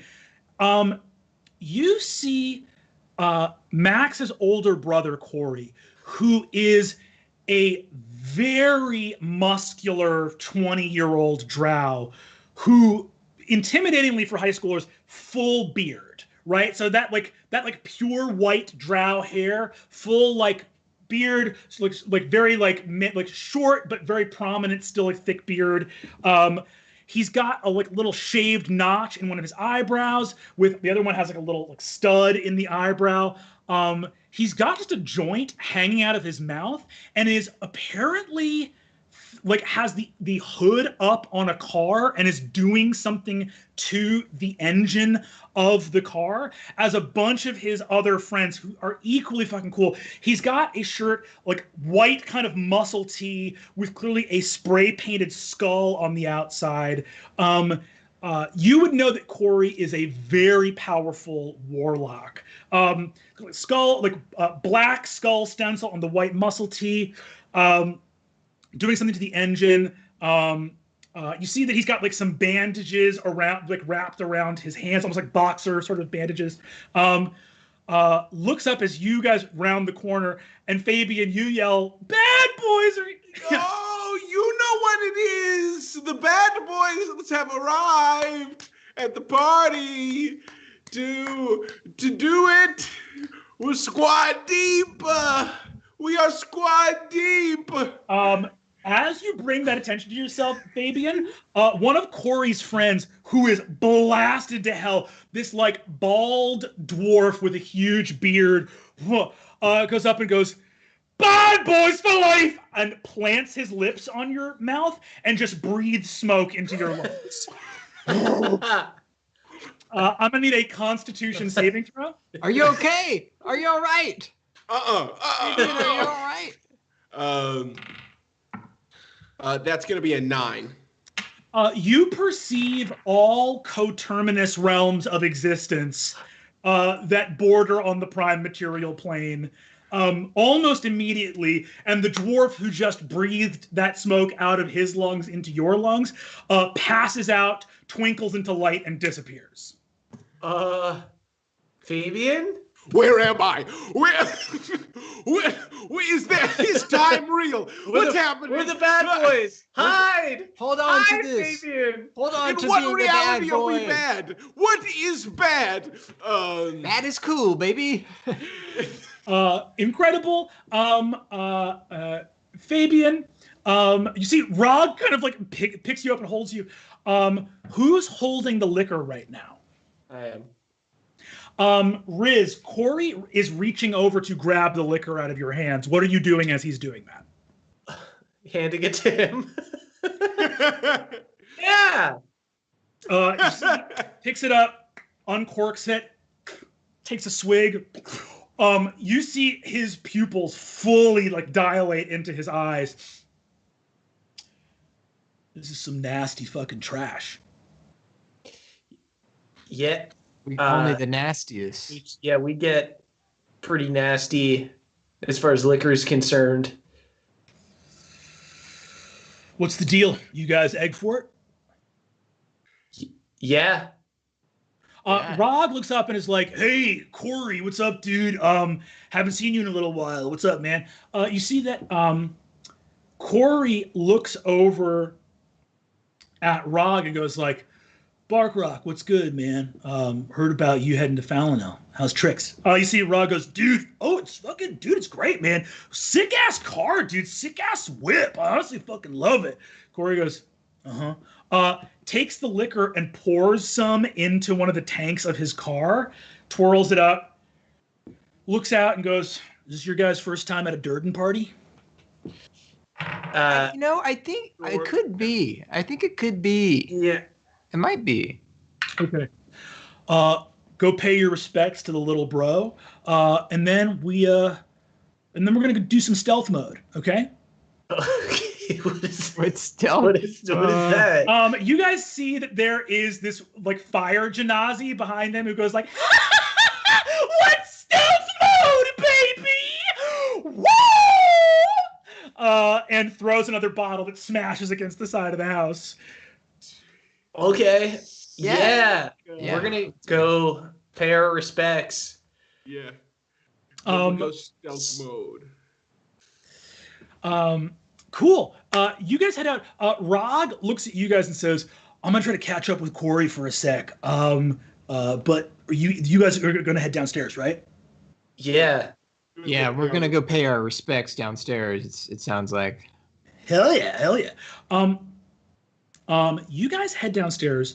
As you're heading down the sort of like basement steps and checking in, Fabian, it seems that whatever it was like a very quick blast of something. You begin to kind of come back, but you're beginning to feel this. Give me a perception check, actually, if you'd be so kind. Yeah, I'll happily do that. That's gonna be a 13.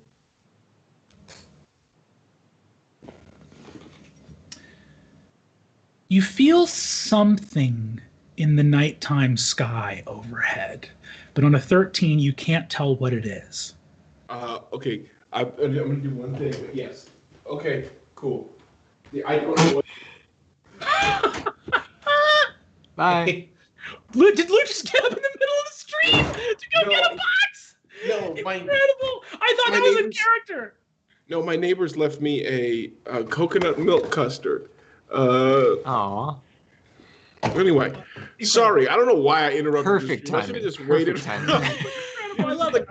They texted me. I was like, "This is too nice not to just like immediately." Oh, yeah. Go. Incredible, wonderful neighbors. So yes, you see, you just feel a feeling of something outside. Hey guys, I don't know what that weird dwarf breathed into my mouth, but I went to a bunch of different. I touched a bunch of different realities for a second, and I don't know if it's like the drugs or like the real stuff, but I'm worried. I feel like there's something in the sky, but I'm probably just high, and I should just be cool, right? I should just just ride it out, you know. Yeah, we're the bad boys. Just that's the bad boys, sensing that things are in the sky is classic, kind of what the bad boys do. Yeah, exactly. And as soon as anyone else wants to leave, totally cool to leave. You know, Sick. whenever anyone else wants to get out of here. We had to make a quick appearance. Yeah, I 'Cause think feel like, yeah. I want to hang out. But... Yeah, no, me too. Yeah, Unless, I don't know. But I just feel like, let's pay our respects to Max. Let's go stealth mode for like half a second, and then maybe manhunt is still going on. And like, I don't know, maybe we could probably maybe cruise by that and just see what that's about, You guys get down to the basement, see sort of crazy multicolored lights. It's very dark in here, so all the lights are like deep blues and deep reds to make everything very, very dim, but also to kind of bring a party to life in this like cement basement. Big columns. It smells nasty down here. It smells like damp cement basement, plus tons of teen BO from dancing, plus spilled beer everywhere. Just a rank odor here in the basement, but people seem to be having a ball. It is also like 1,000 degrees in here from everyone, like big packed dance floor, like thudding trap music, like there's just like a lot of people drinking. See, there's an air hockey table over in the corner that 2 people are playing air hockey in deep states of undress, and you see someone scores a point and someone takes their shirt off, throws it on the side. And it looks like there's another room with like some couches and other stuff that appears to have like a lava lamp, some like kind of like Christmas, like multicolored Christmas lights up in it. It is packed in here.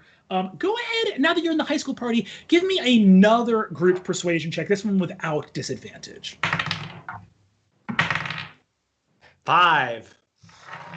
13 this time. 7. Oh wait, sorry. Persuasion. Sorry, I do have proficiency. 13.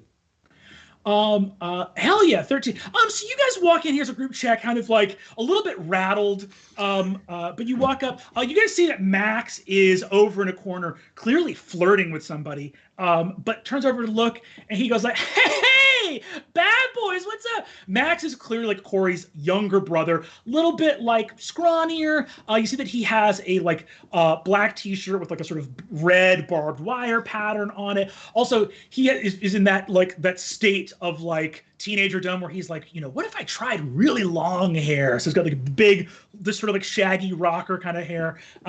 Comes over and goes like, "What's up, guys? So glad you could make it. Welcome, welcome." Hey, this party's awesome. Oh, So thanks, cool. guys. Did you guys bring liquor? We did. You ran into your Corey put it in a car.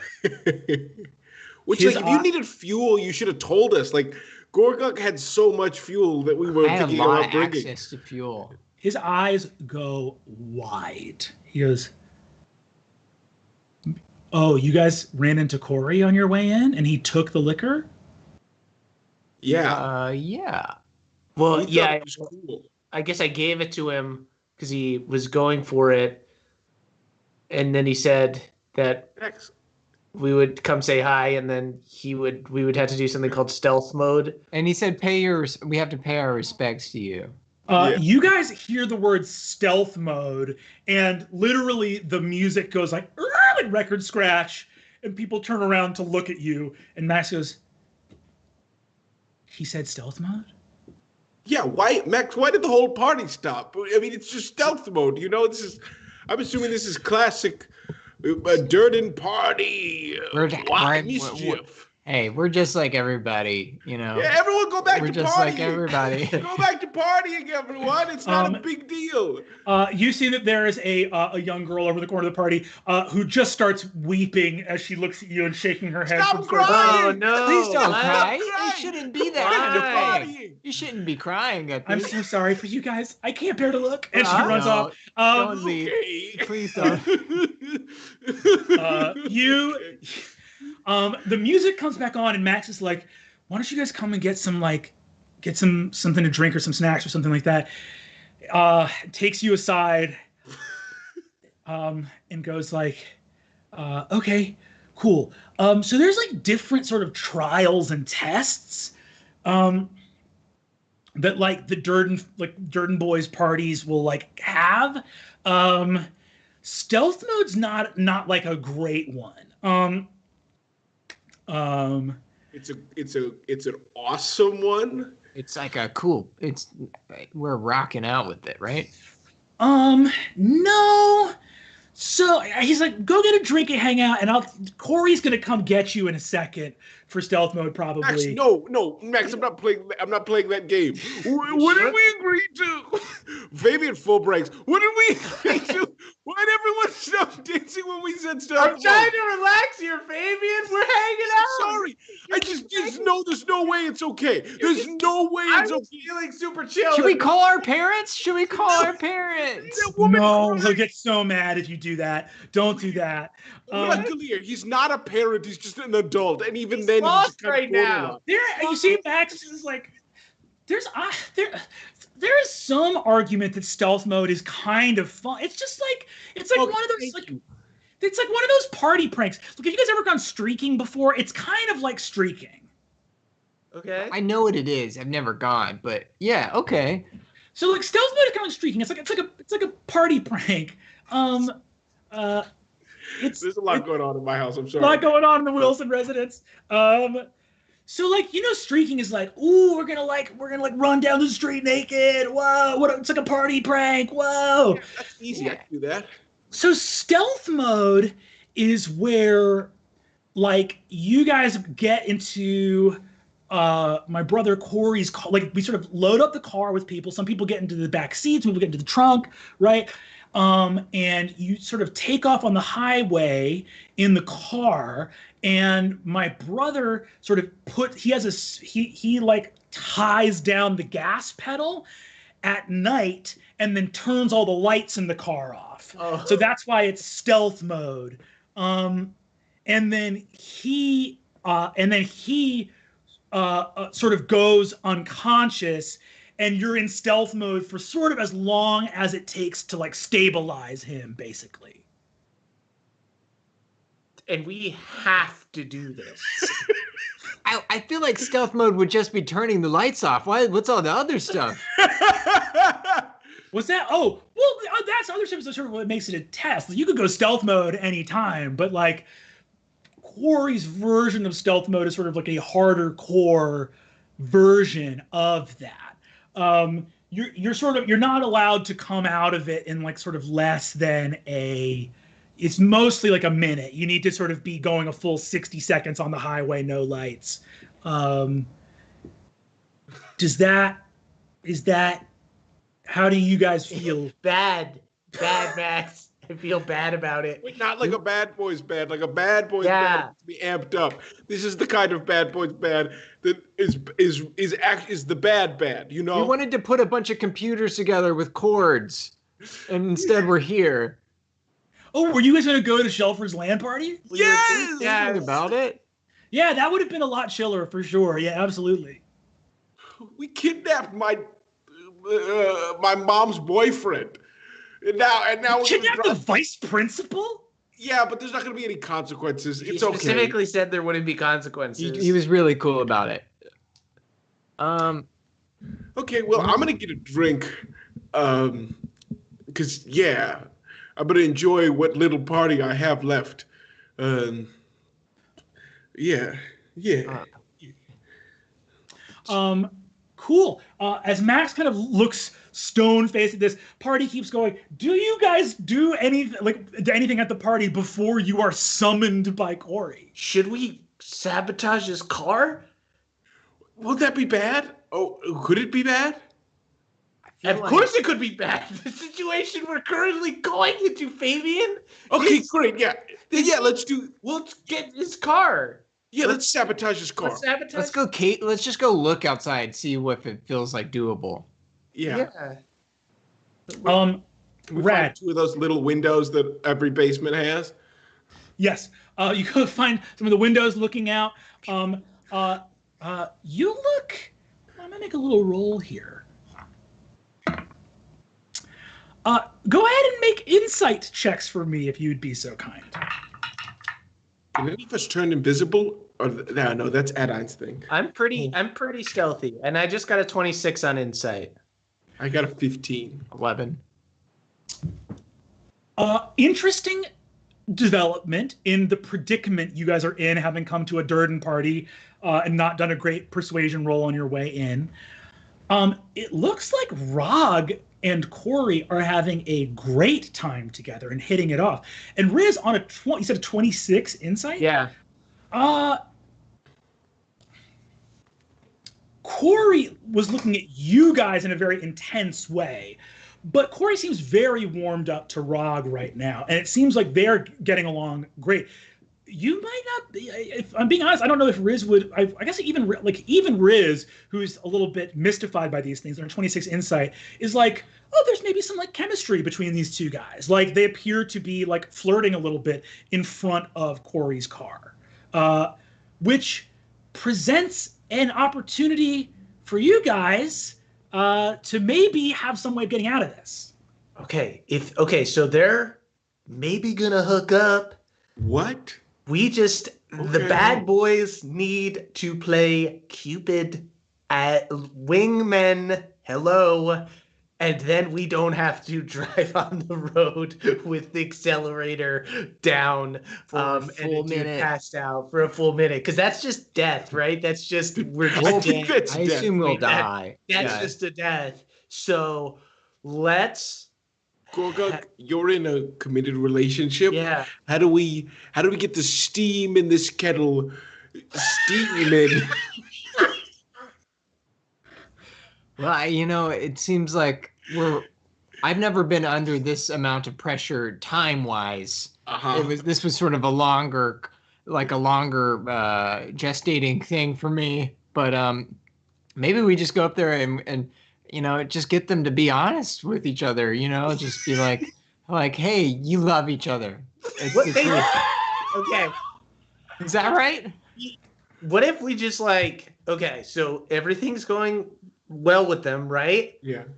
Maybe we just need to open a door for them. Make it clear that there's a clear room, like a hookup room, which is a classic thing. It's a room. Yeah, we go to Rog and we're like, hey, Rog, it seems like you left something in Corey's room. Oh, that's it. Oh, I like that. I like that a lot. I forgot to wink for a long time. No. You left something in Corey's room.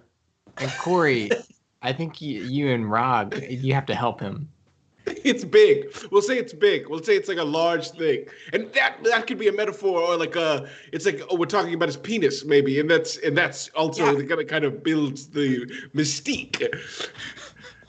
There's a big thing in Corey's room that it could be his penis. I don't know. What if we go into so Corey is.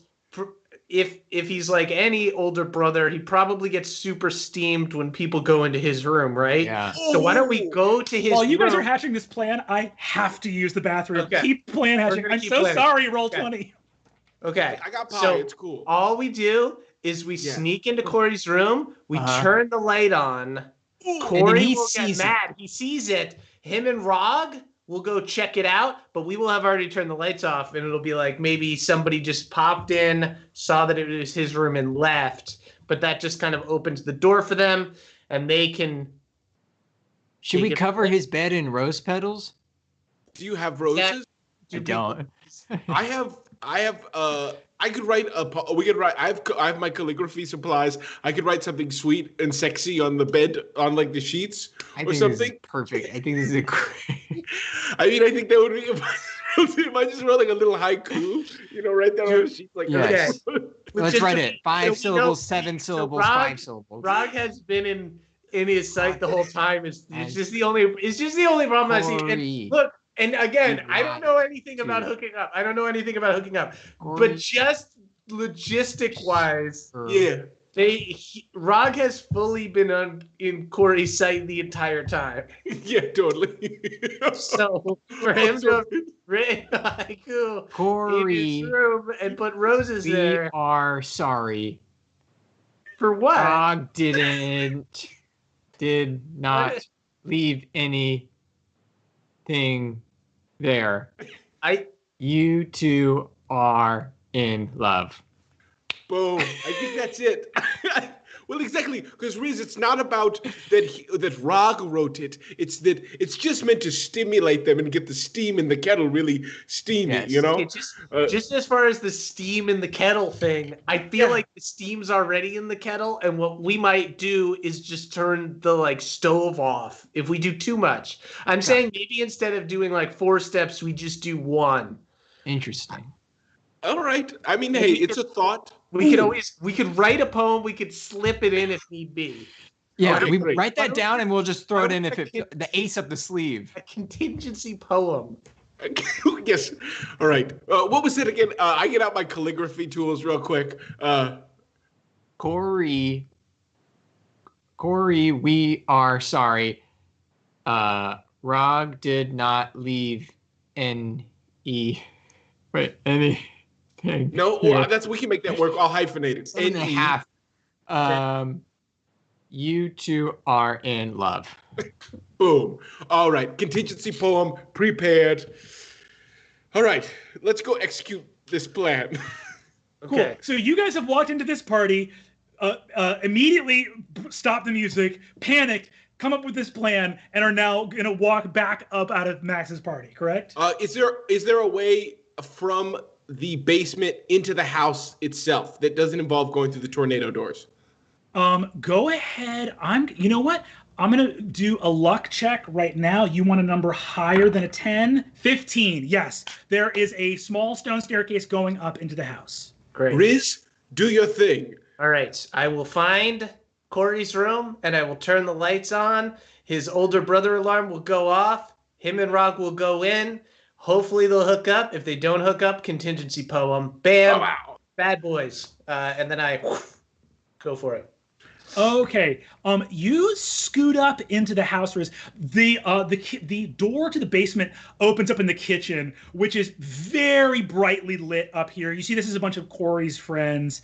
You see that there is this kind of like deep indigo, starry, like a purple blue skinned, looking like almost looks like partially like Genasi, almost like a partially celestial nighttime sky Genasi up there with thick glasses, small little mustache, who's sort of holding court with a bunch of college kids up here being like, well, that's the thing. I mean, the Council of Chosen was specifically designed to dilute the power of these individual regions, right? Like that kind of representative government, and launches into this sort of like, it's like the kitchen of the college party where people are talking theory of college politics. It sounds like an interesting conspiracy theory going on over here. Go ahead and give me stealth and investigation.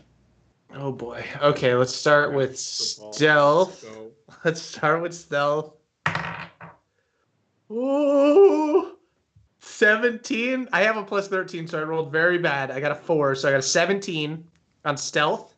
Mm-hmm. And then investigation is a nat 20. Hell yes. So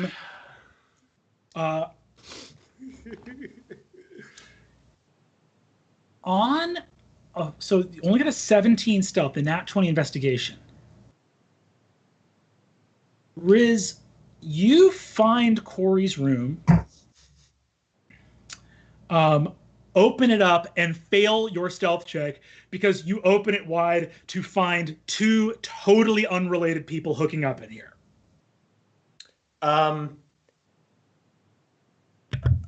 Sorry. Dude, shut the door. Okay. Shut the door. Shut the door. Okay. Sorry. I slammed the door in a way where I'm trying to rattle it so that Corey hears or there's a commotion. Cool. Bam, you shut the door, commotion. I think you look down at the bottom of the staircase and see Corey right inside the front door, getting a drink and handing one to his Fire Genasi friend, to this other kind of Azamar friend of his, and one to Rog as well as they all start drinking. But they're all in the house here. Okay. I'm gonna yell out, somebody's in Corey's room, in a voice that's not Riz's voice. It's like Jerry Seinfeld. What? Give me an Deception check. What's the deal with who's in here? Wow. Somebody's in Corey's room. God damn it. That's a 4. Cool. You yell that, and the people in the party look at you yelling about, like, being like, oh, 2 people went into a room together at a party. Corey's room. He probably has cool sheets. And those people are just in them. Corey looks up at you and furrows his eyebrows, and Rog looks up at you. As you make eye contact with Rog, do you try to communicate anything to Rog in this moment? I'm like, yeah. Yeah, you see Rog's like, let me go take care of this, and walks up and he's like, what's up, Riz? What's going on, man? How's everything going with Corey? Because our lives kind of depend on it. He looks at you and says, what do you mean? Oh, the stealth mode thing? Yeah, he's gonna kill us tonight. He's like the problem. And also, like, this is disrespectful, and I'm just surprised everyone else thinks it is. Because that's his bed. You know what I mean? Dude, okay. I've never been to Ape. I've been to one party I think you have been to every party that I've been at. Sure. Okay. So it's, I understand what you mean. Right. And yes, there's a certain degree, but that's not a hang up that Corey specifically has. And that's kind of the vibe at these parties sort of in general. It's just a normal thing. Yeah, man. I'm trying to break this to you in a way that doesn't make you feel bad, but yeah, it's not. Is okay. Anyway, you see, he looks at you and says, dude, he's like, no one has ever died in a stealth mode before. He's like, it's a feign death spell. Like, he goes like, it's feign death. He's like, it's never. Corey is never actually not driving the car. It's fine. It's just to freak you guys out. It's gonna be totally fine. Oh, okay. So he's not passed out. He's just a maniac with his lights off, driving super fast on the highway. Yeah, it's just that That's amount of not impossibly okay. dangerous. That's like, yeah, okay. No, then, I hand him the contingency poem. He looks at your contingency poem. Hey, Fabian, were you the one that wrote this poem? I wrote it down. Gorga wrote it. Gorga, go ahead and give me a performance check. Absolutely. Using charisma as the modifier here, by the way. Yeah. Well, that's a 5. Rog looks Gorga, do you want to just give us, I think you could probably improvise a 5 poem for sure. Yeah, this is I've said it a couple times already, but I'll you give were it in the one more bathroom. time. We wrote it. Corey, we are sorry. Rog didn't. I forgot it. Rog didn't.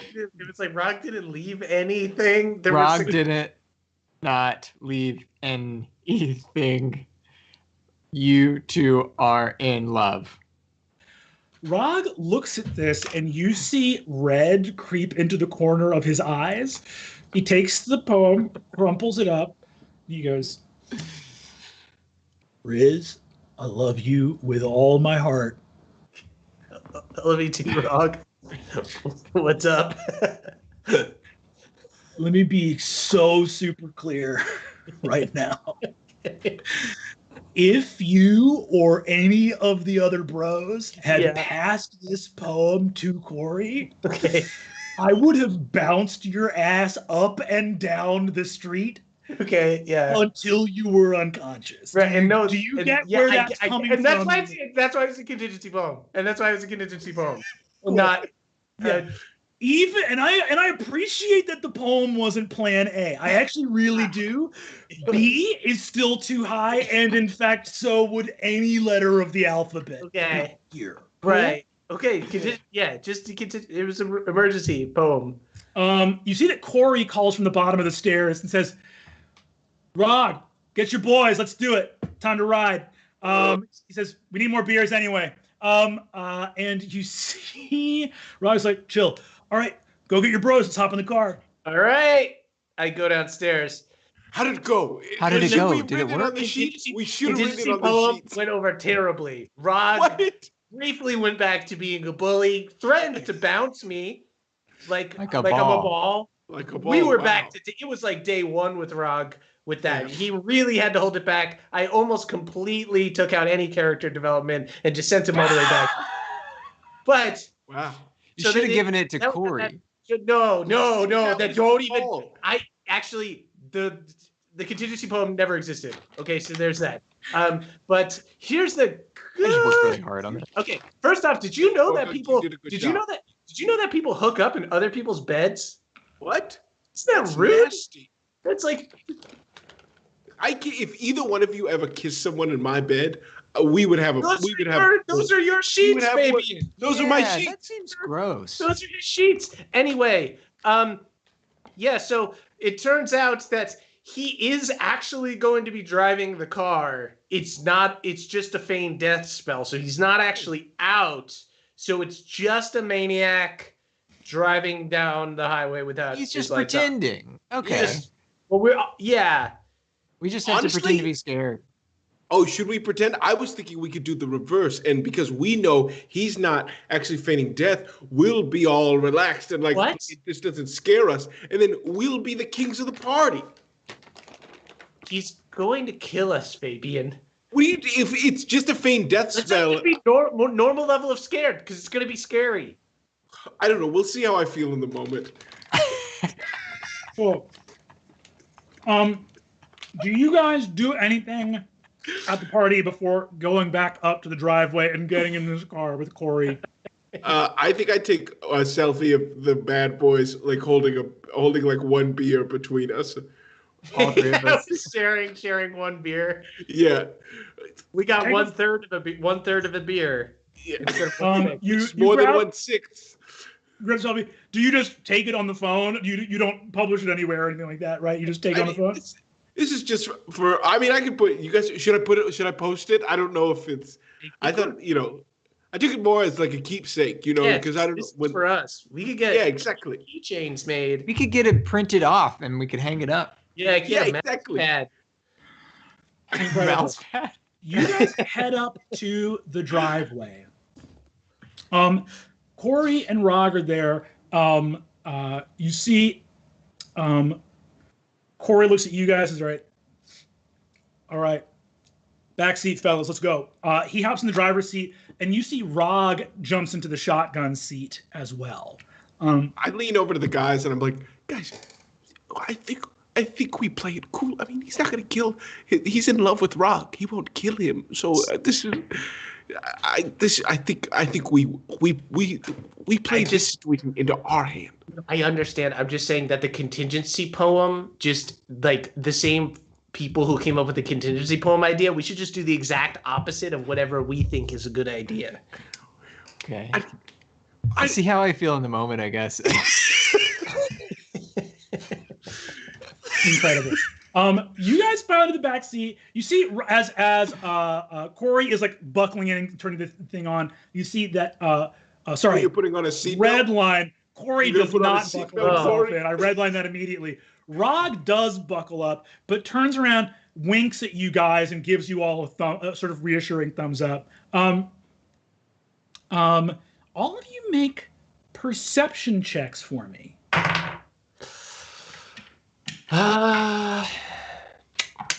11. 21. Wait a Um, second. I rolled a 19. Mhm. Never mind. I don't know.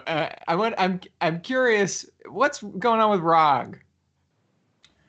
You can make an insight check if you want. Let's see. I rolled a 19 perception, but insight I'll just. It's a 3. It's about a 3. Gorgug. No, don't do it. No on way. a come too on far. a No, we've roll come of a- so far. I'm so No, far. we can't go. No more sacrificing character development. That was not. Listen, Ron's had a lot of development. That poem, any reasonable person would go into a quasi rage at that fucking poem. Unforgivable. I love the idea of Rock just fully having, just like, I just have to become a bully again. I have to. You've left me absolutely no You choice. backed me into a corner. This is Like, unforgivable. What can I do but punch you in the gut? Yeah. You look at Rog. Rog, you actually realize you guys never asked, but Rog has possibly done this before and survived. That's where Rog's confidence is coming from, is that he's like lived through this extremely ill-advised thing. By the way, I feel very uncool doing this, but hey, don't do this at home. This is a very dumb thing that Brennan, heard about when I was in high school, and I'm going to be a dad mode for a second and say we do not endorse this bad behavior of stealth mode. It's very funny. Don't do it. That's the least cool thing I've ever done, but I'm just saying that for the record. That's how I feel. You guys take off down the driveway. Corey's driving. Rod kind of gives a thumbs up. Fabian, you got a 21 perception? Yeah. You look back up at the sky as you're pulling onto a sort of ramp heading up to the highway near Crom's Diner. You look up at kind of one of those weird street lamps, like for a rural intersection. Up on top of the metal beam, you look and see, as you're pulling into the highway, a filthy, oil and muck covered pelican.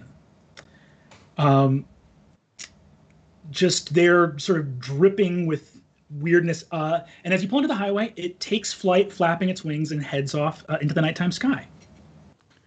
Hey, bad boys.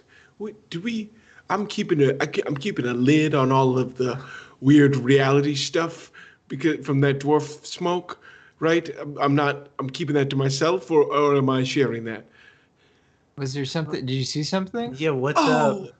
I saw a greasy pelican on a telephone on a lamppost nowhere near water. So that feels.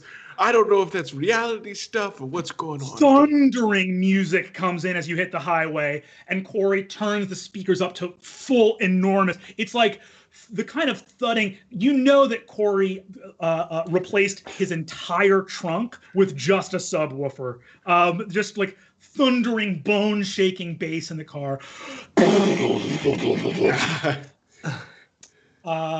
Takes off. You see Rod kind of looks over and smiles. Corey turns back and shouting goes, "You guys ready for some stealth mode?" Fuck yeah! No! Yeah, I can't. No! Bring it on. Rod goes, "Woo!" Corey hits the lights. You are screaming down the highway in pitch black, and he goes unconscious. I'm gonna need everyone here to make an Arcana check for me. Oh, we're not the crew. Ooh, pretty not bad. Okay. Also pretty bad. Oh, I rolled a dirty 20. I got a 16. How is it possible that I can't have proficiency in Arcana? Why would I have proficiency in Arcana? This seems wrong. Maybe you do. I got a 25. I rolled a nat 19. I have +6. We killed this. Corey clicks a thing on the gas pedal. The car locks into overdrive. Lights go out. You are screaming down the highway. Ra goes, "Woo!" On the 20, Gorgug, you notice the feign death spell, but something goes wrong with it. Riz, on a 25, a spell effect from the sky just hit Corey in the front seat. The bird killed Corey. Woo! Woo! Wait, a bird? The greasy pelican's real? Car is tearing down the highway in the dark. No lights around you right now. You see that Corey is sort of again like unconscious there. You see that Rob is going just raging at music in the front seat. Boys night, boys night, Boys night, boys night. Fabian, what did you roll on your Arcana? 16. But you got that 21 perception, right? Yeah. You look behind you. It's pitch black everywhere. Stealth mode, baby. Screaming down the highway. Faintest little bit of moonlight. Your eyes are starting to adjust to like the night vision. As a circle of blasted, glowing lime green runes appear on the highway behind you. You see the trees all around you are buckling and bending in gale force winds in this cold fall evening. The runes erupt, and as they fade, a piece of black smoke, noxious and choking, appears in the highway behind you. Your other companions haven't seen it yet. Thundering out of the runes, illuminated only for the briefest moment in the sickly lime green light, barreling on all fours like an animal, is Chungle Down Bim. I think Fabian immediately stops screaming boys night and goes just sickly pale and is just like, hey guys, I don't want to be, we're never doing drugs again because I'm high and Chuckle Down Bim just appeared on the highway and drugs are so bad. So you decided to be scared? I don't know. No, I'm not. I mean, he's not there because it's just the realities. Riz has just not stopped screaming. Just the one long sustained scream. And again, I'm going to turn the headlights on. Well, actually, what I'm going to need, first of all, Fabian, is I'm going to need a flat charisma check to actually yell what you're saying over the thudding music in the car. That's going to be 21. So Fabian yells, Chuckle, I'm never doing drugs. I'm high and I saw Chuckle Down Bim. Boys, I'm high and I'm high. Drugs. I'm going to need perception checks with advantage from Gorgug and Riz. This is unbelievable. I just rolled another nat 20. What? Yeah. I got a 23. Riz, you whip around with a spotlight on your Arcadian watch and just boom, hit the back of the road. And again, like some kind of feral predator, just you see, oh, the spellcasters are out of town, boyos! He's here. No, he's not. He's here. I'm high. I'm high. I'm high. I slapped Fabian in the face. He's real! Chungle Down Bim is real! Frog turns around and is like, yeah, oh shit, Corey, wake up! Corey? And you hear Corey, unlike what a feigned death spell would do, go and just snore. Corey got hit with some kind of sleep spell and is fully unconscious in the front seat. I'm going to need everybody here to roll initiative. We are not slowing down this car, all right? I just want to be clear. We are. No, we are not. Okay. Okay, what did we get? 14. 19. 23. Okay, let's go through that one more time, please. Who did anyone here get above a 20? 23. Fabian with the 23. Did anyone get above a 15? 19. Gorga with the 19. Riz, what did you get? 14. Riz got a 14. Incredible. Okay. You are in stealth mode, screaming down the highway. Corey is unconscious. Rog is screaming. The rest of you are screaming, and Chungledown is sprinting. Chungledown's running on all fours about 90 miles an hour. I hate this so much. You just took this from the fun boys' night to like, I'm not having fun anymore. This is this is too much. This is too much. Why did you bring Chungledown Bim into 90 miles an hour? So fast. Okay. That's going to be so. Fabian, you are first to act, my friend.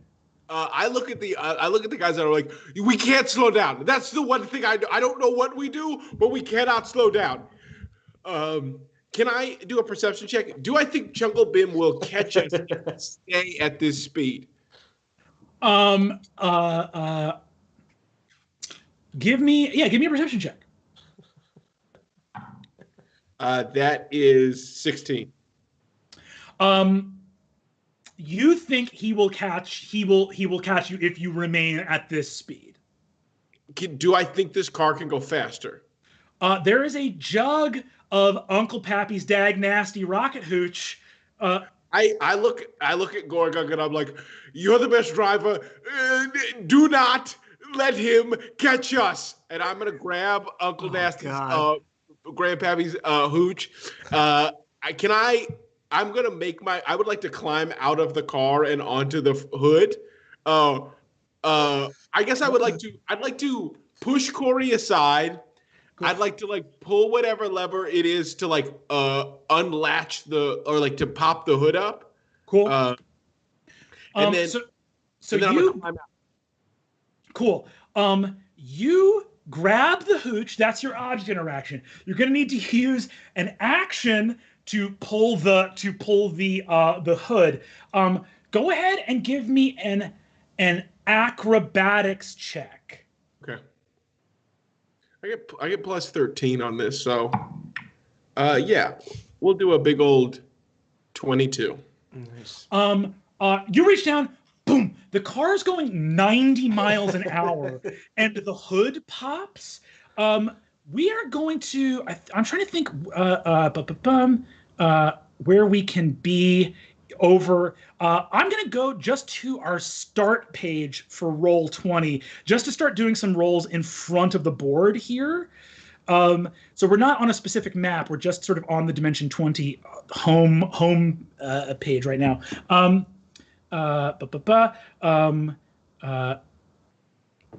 And let's see here. Going to do this first roll on the Dimension 20 screen in front of the board.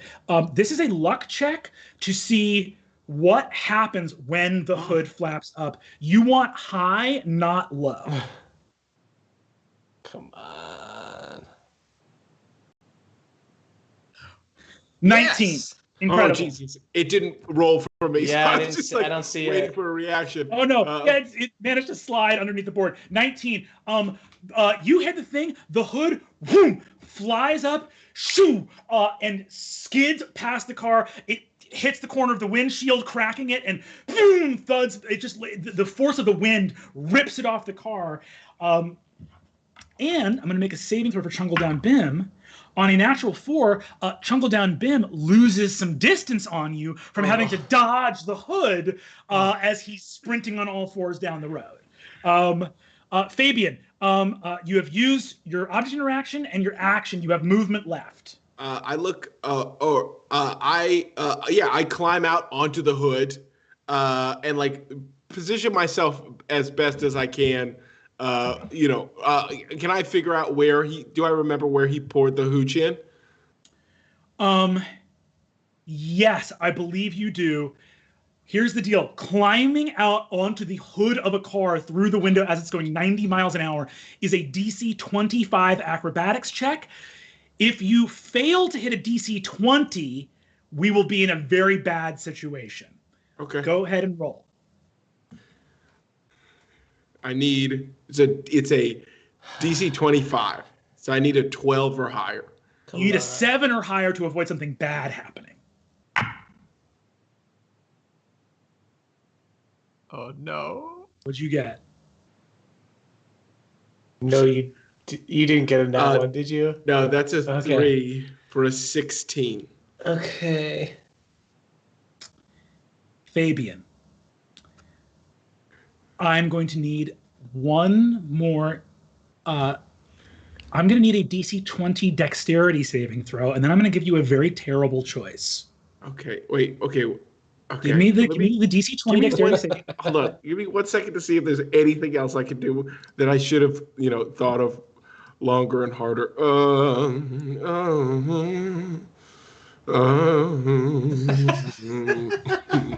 my god.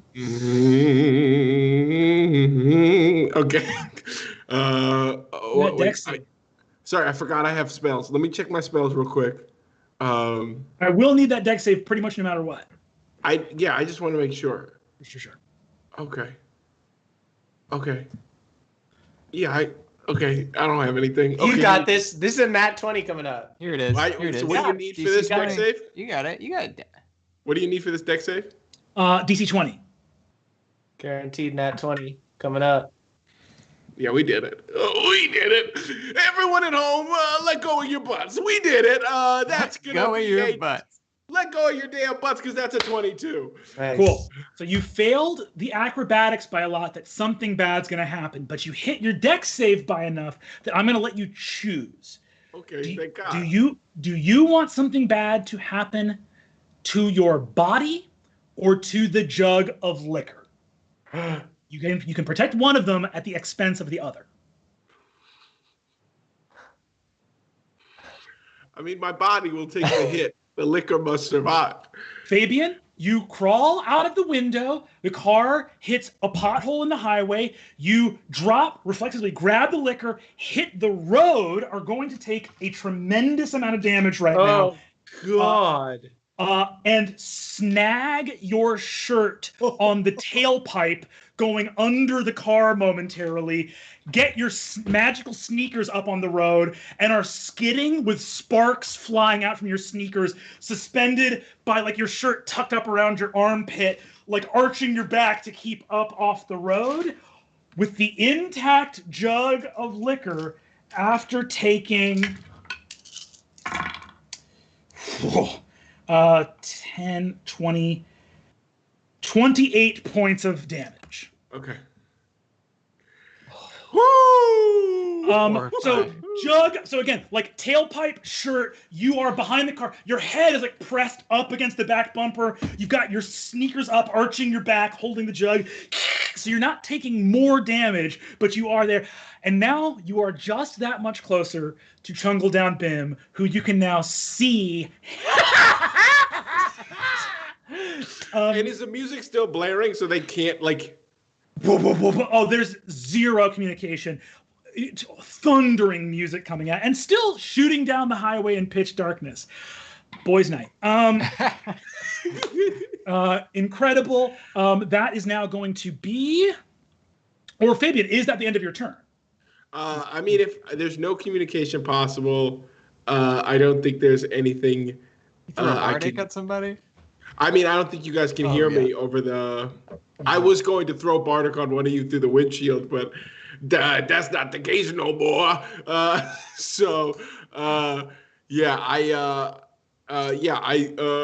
hold on for dear life. Incredible. Gorgug, that's going to be you, baby. Okay, I am going to try to pull Corey out of the front seat. He's not buckled up, right? No, he's not. So I'm going to go into a rage and try to toss him out of the seat. Into the back seat where Fabian was sitting? Yeah. Cool. Go ahead and give me just a DC... Pulling someone through... give me I'll say DC 15, you can do it. DC 20, you can do it like pretty effortlessly as just your object interaction. Cool. And I'm in a rage, so it's... I get advantage. I got a 14. Damn. You go into a rage and start pulling, and as you are pulling him, you see that his foot is partially attached to the gas pedal at like the front of the thing. You're just having a hard time getting his body there, so I don't think you can move his body. All right, so I'm just gonna like lean over with my axe and just put my axe on his foot, just to gas it, and just like try to steer it with my other hand. So cool. So you are driving now. It's your action to put your foot there to hit faster. So now you're weighing down his foot to hit the gas as hard as possible. You take an action to start steering the car. Go ahead and just give me dexterity plus proficiency. Okay. Should we run Nat over 20. Jungle Down Bim? Nice! Nat 20. Gorgug, you have dark vision. It's only out to 60 feet, but you are like tearing through the night, leaning out of the back seat with your hands on the wheels, thundering music over Corey's body. Boys' night, incredible. Boys' night! Boys' night! Boys' night! Riz, that's gonna be you. Oh boy, I can't find it on my character sheet, but I could have sworn that doesn't the Guk-Gak gun have a thing that can trap people, like a net thing?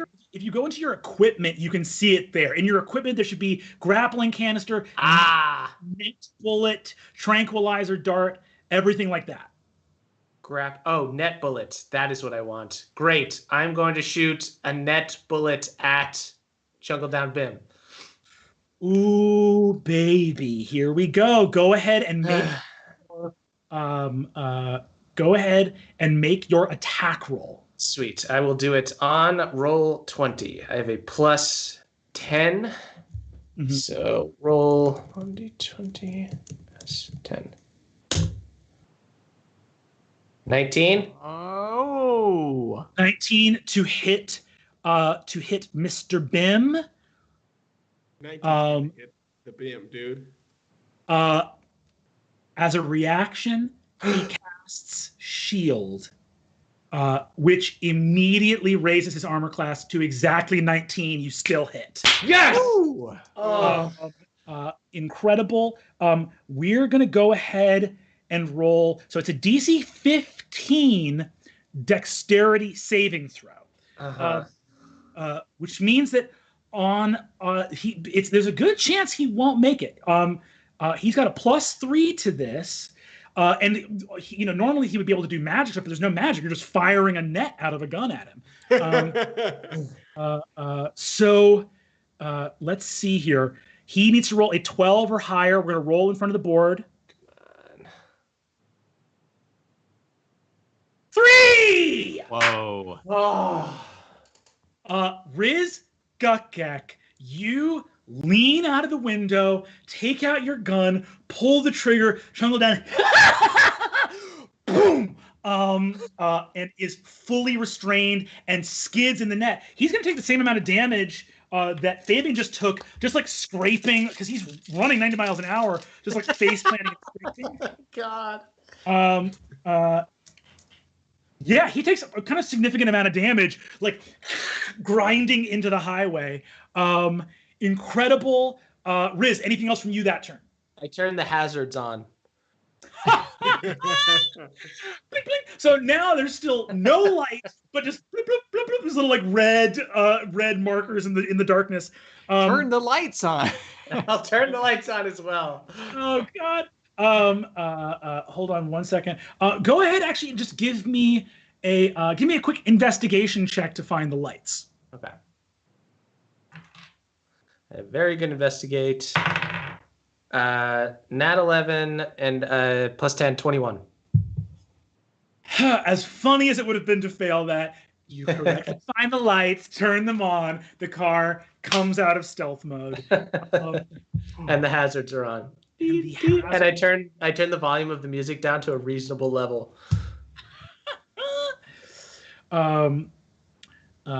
Amazing. You guys see. Okay. After that, it is going to be Rog's turn. Rog is going to try to get Corey out of Gorgug's way. He goes into a rage as well. And on a natural 19, pulls Corey out of your way, Gorgug. He actually just fully pulls Corey into the shotgun seat with him kind of holding him in his arms like this. He's like, rock and roll, dude. Let's go, boys. I am going to need, after that, we're going to make just a Constitution save for Corey to come out of this situation that he's in. On a 15 or higher, he's going to get the job done. That's a 7. Corey's still out. Dang. Cool. There's also that bird. I start yelling about the bird. What's up with the bird? What's up with the bird? Was he the bird? I think it's his familiar. Oh. On Chungle's down turn, he has lost a tremendous amount of speed. He takes an action to cast Far Step, teleport 60 feet out of the net, and continue thundering down the highway after you. That is... But go ahead and make an Arcana check, everybody.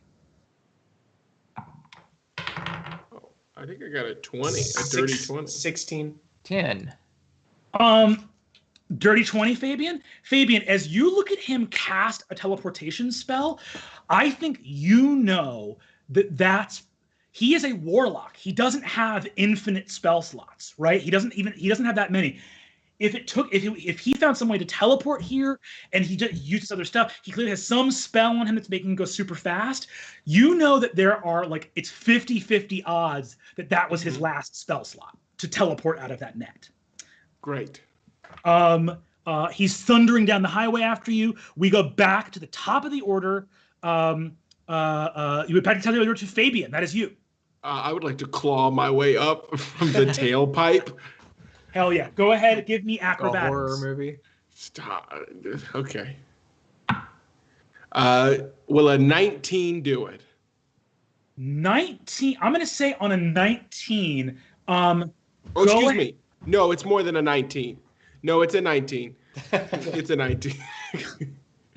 On a 19, I think you can get back up onto the trunk of the car if you take 1d6 damage to do so. All day. 2 points if it means damage. more space between me and Chuckle Down Bim, there's nothing my body can't take.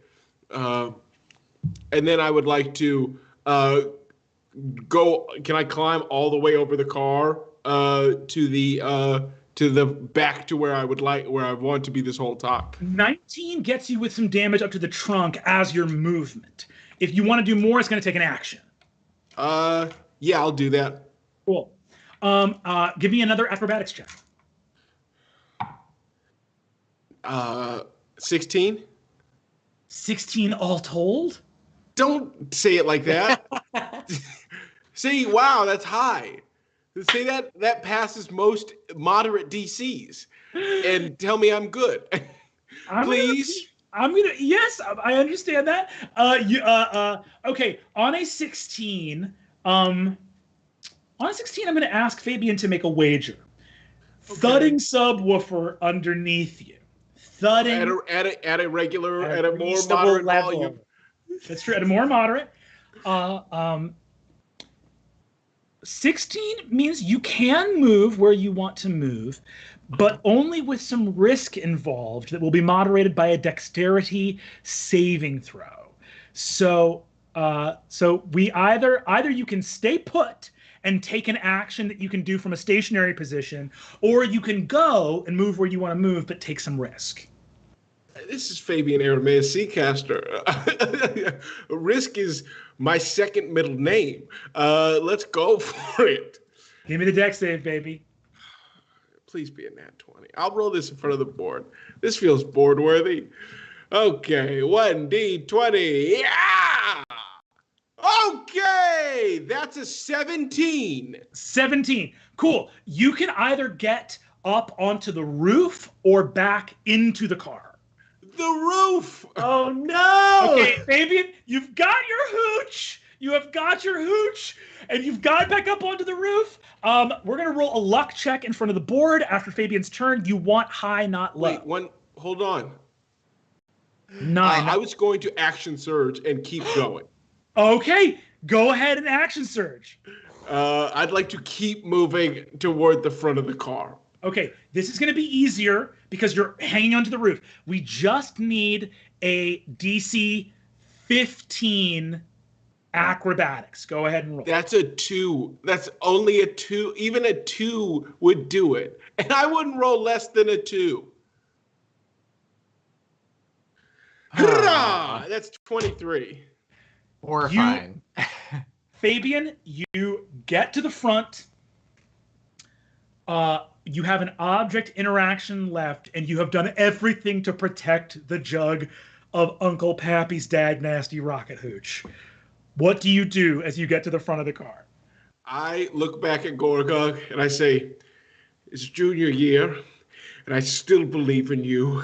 And I give him bardic inspiration, and I just pour. We're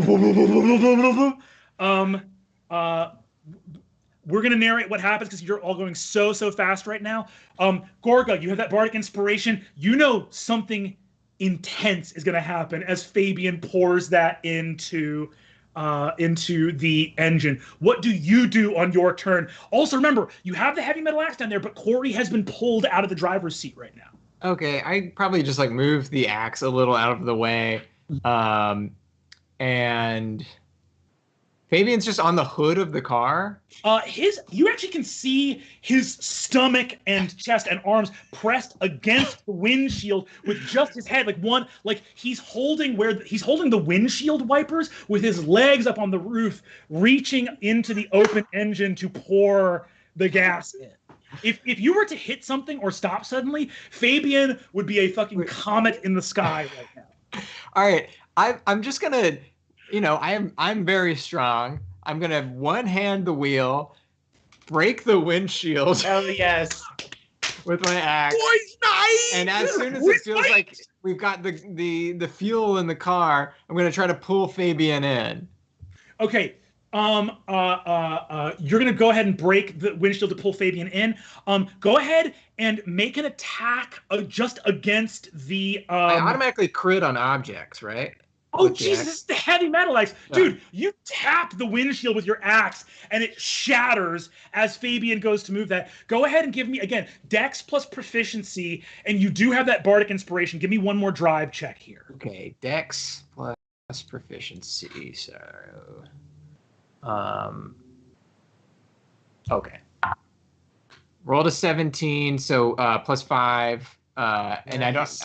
I don't even know what. Oh, but proficiency from so 22. Great. Incredible. You had that 22. Fabian goes, you shattered the windshield. Riz, what are you doing in this round as Fabian goes to put the hooch in and Gorga goes to get Fabian back in the car? I will use the help action to help Gorgug pull Fabian into the car. Hell yeah. I'll also go ahead and say that Riz, I think, can probably just do that for free in this moment because smashing the windshield is going to make it very easy to pull you in. So I'll let you even just as an object interaction give an advantage to Gorgug to do that. So if there's anything else you want to do on your turn as well, feel absolutely free to. I guess I'll shoot a tranquilizer dart at Jungle Down Bim. I hope we're gonna get away anyway, but I guess I'll try to take him down. You also do have another net canister as well. Oh, okay. But up to you. But tranquilizer is great as well. Okay. Yeah, I'll try the tranquilizer this time because I think, Cool. Actually, no. Let's do the net. Okay, we'll do the net. Once again, you want him to roll an 11 or lower. We're gonna do it in front of the board. 16, damn it. He leaps out of the way. As the net shoots off down the thing. You had 22 on your drive check, Gorgug. Fabian, you go to pour the hooch into the thing. You watch as Chungle Down narrowly dodges the net, which means that everything is riding on this. Let me ask you the question. Do you pour a little bit, which will give you some... All of it, as much as we're talking about Chungle Down Bim, all right, my guy? This is... I shake it. I am going to need... from Gorgug, with the help action from Riz means you roll with advantage. I'm going to need an attack roll, which is just going to be your dexterity plus your proficiency modifier. And you're trying to hit Fabian's armor class of 19. Sorry, an attack roll, unarmed attack? It's your yes, sorry, it is your unarmed attack. Actually, yeah, so it's just a +9. So you're rolling with advantage. You need a 10 or higher. Rolled a 19 on the die. Fabian, you hit the jug. You just plant the jug in the open gasket. Boom. You feel the engine warp under the power of this nasty, nasty liquor. Through the shattered windshield, Gorgug and Riz both reach out, along with Rog as well, who goes like, "Oh, boys' night!" Grabs Boys' night! Boys' night! Boys' night! Boys' night! Point to the windshield. A moment of time expands past you. Maybe as some recollection of that smoke that got breathed into your lungs. You watch this terrifying college kid snoozing gently in Rog's lap as he and Gorgug and Riz grab onto you.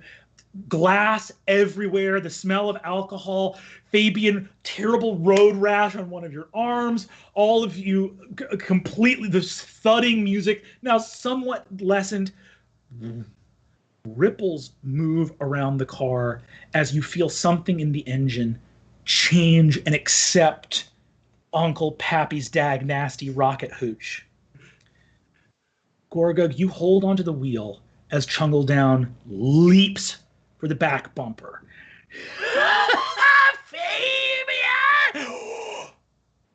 Pixels sparks as he is engulfed in an eruption of flame from the muffler. Covering Chungle Down Bim. The sky turns into motes of lights that stream past you as you break some kind of cosmic speed barrier.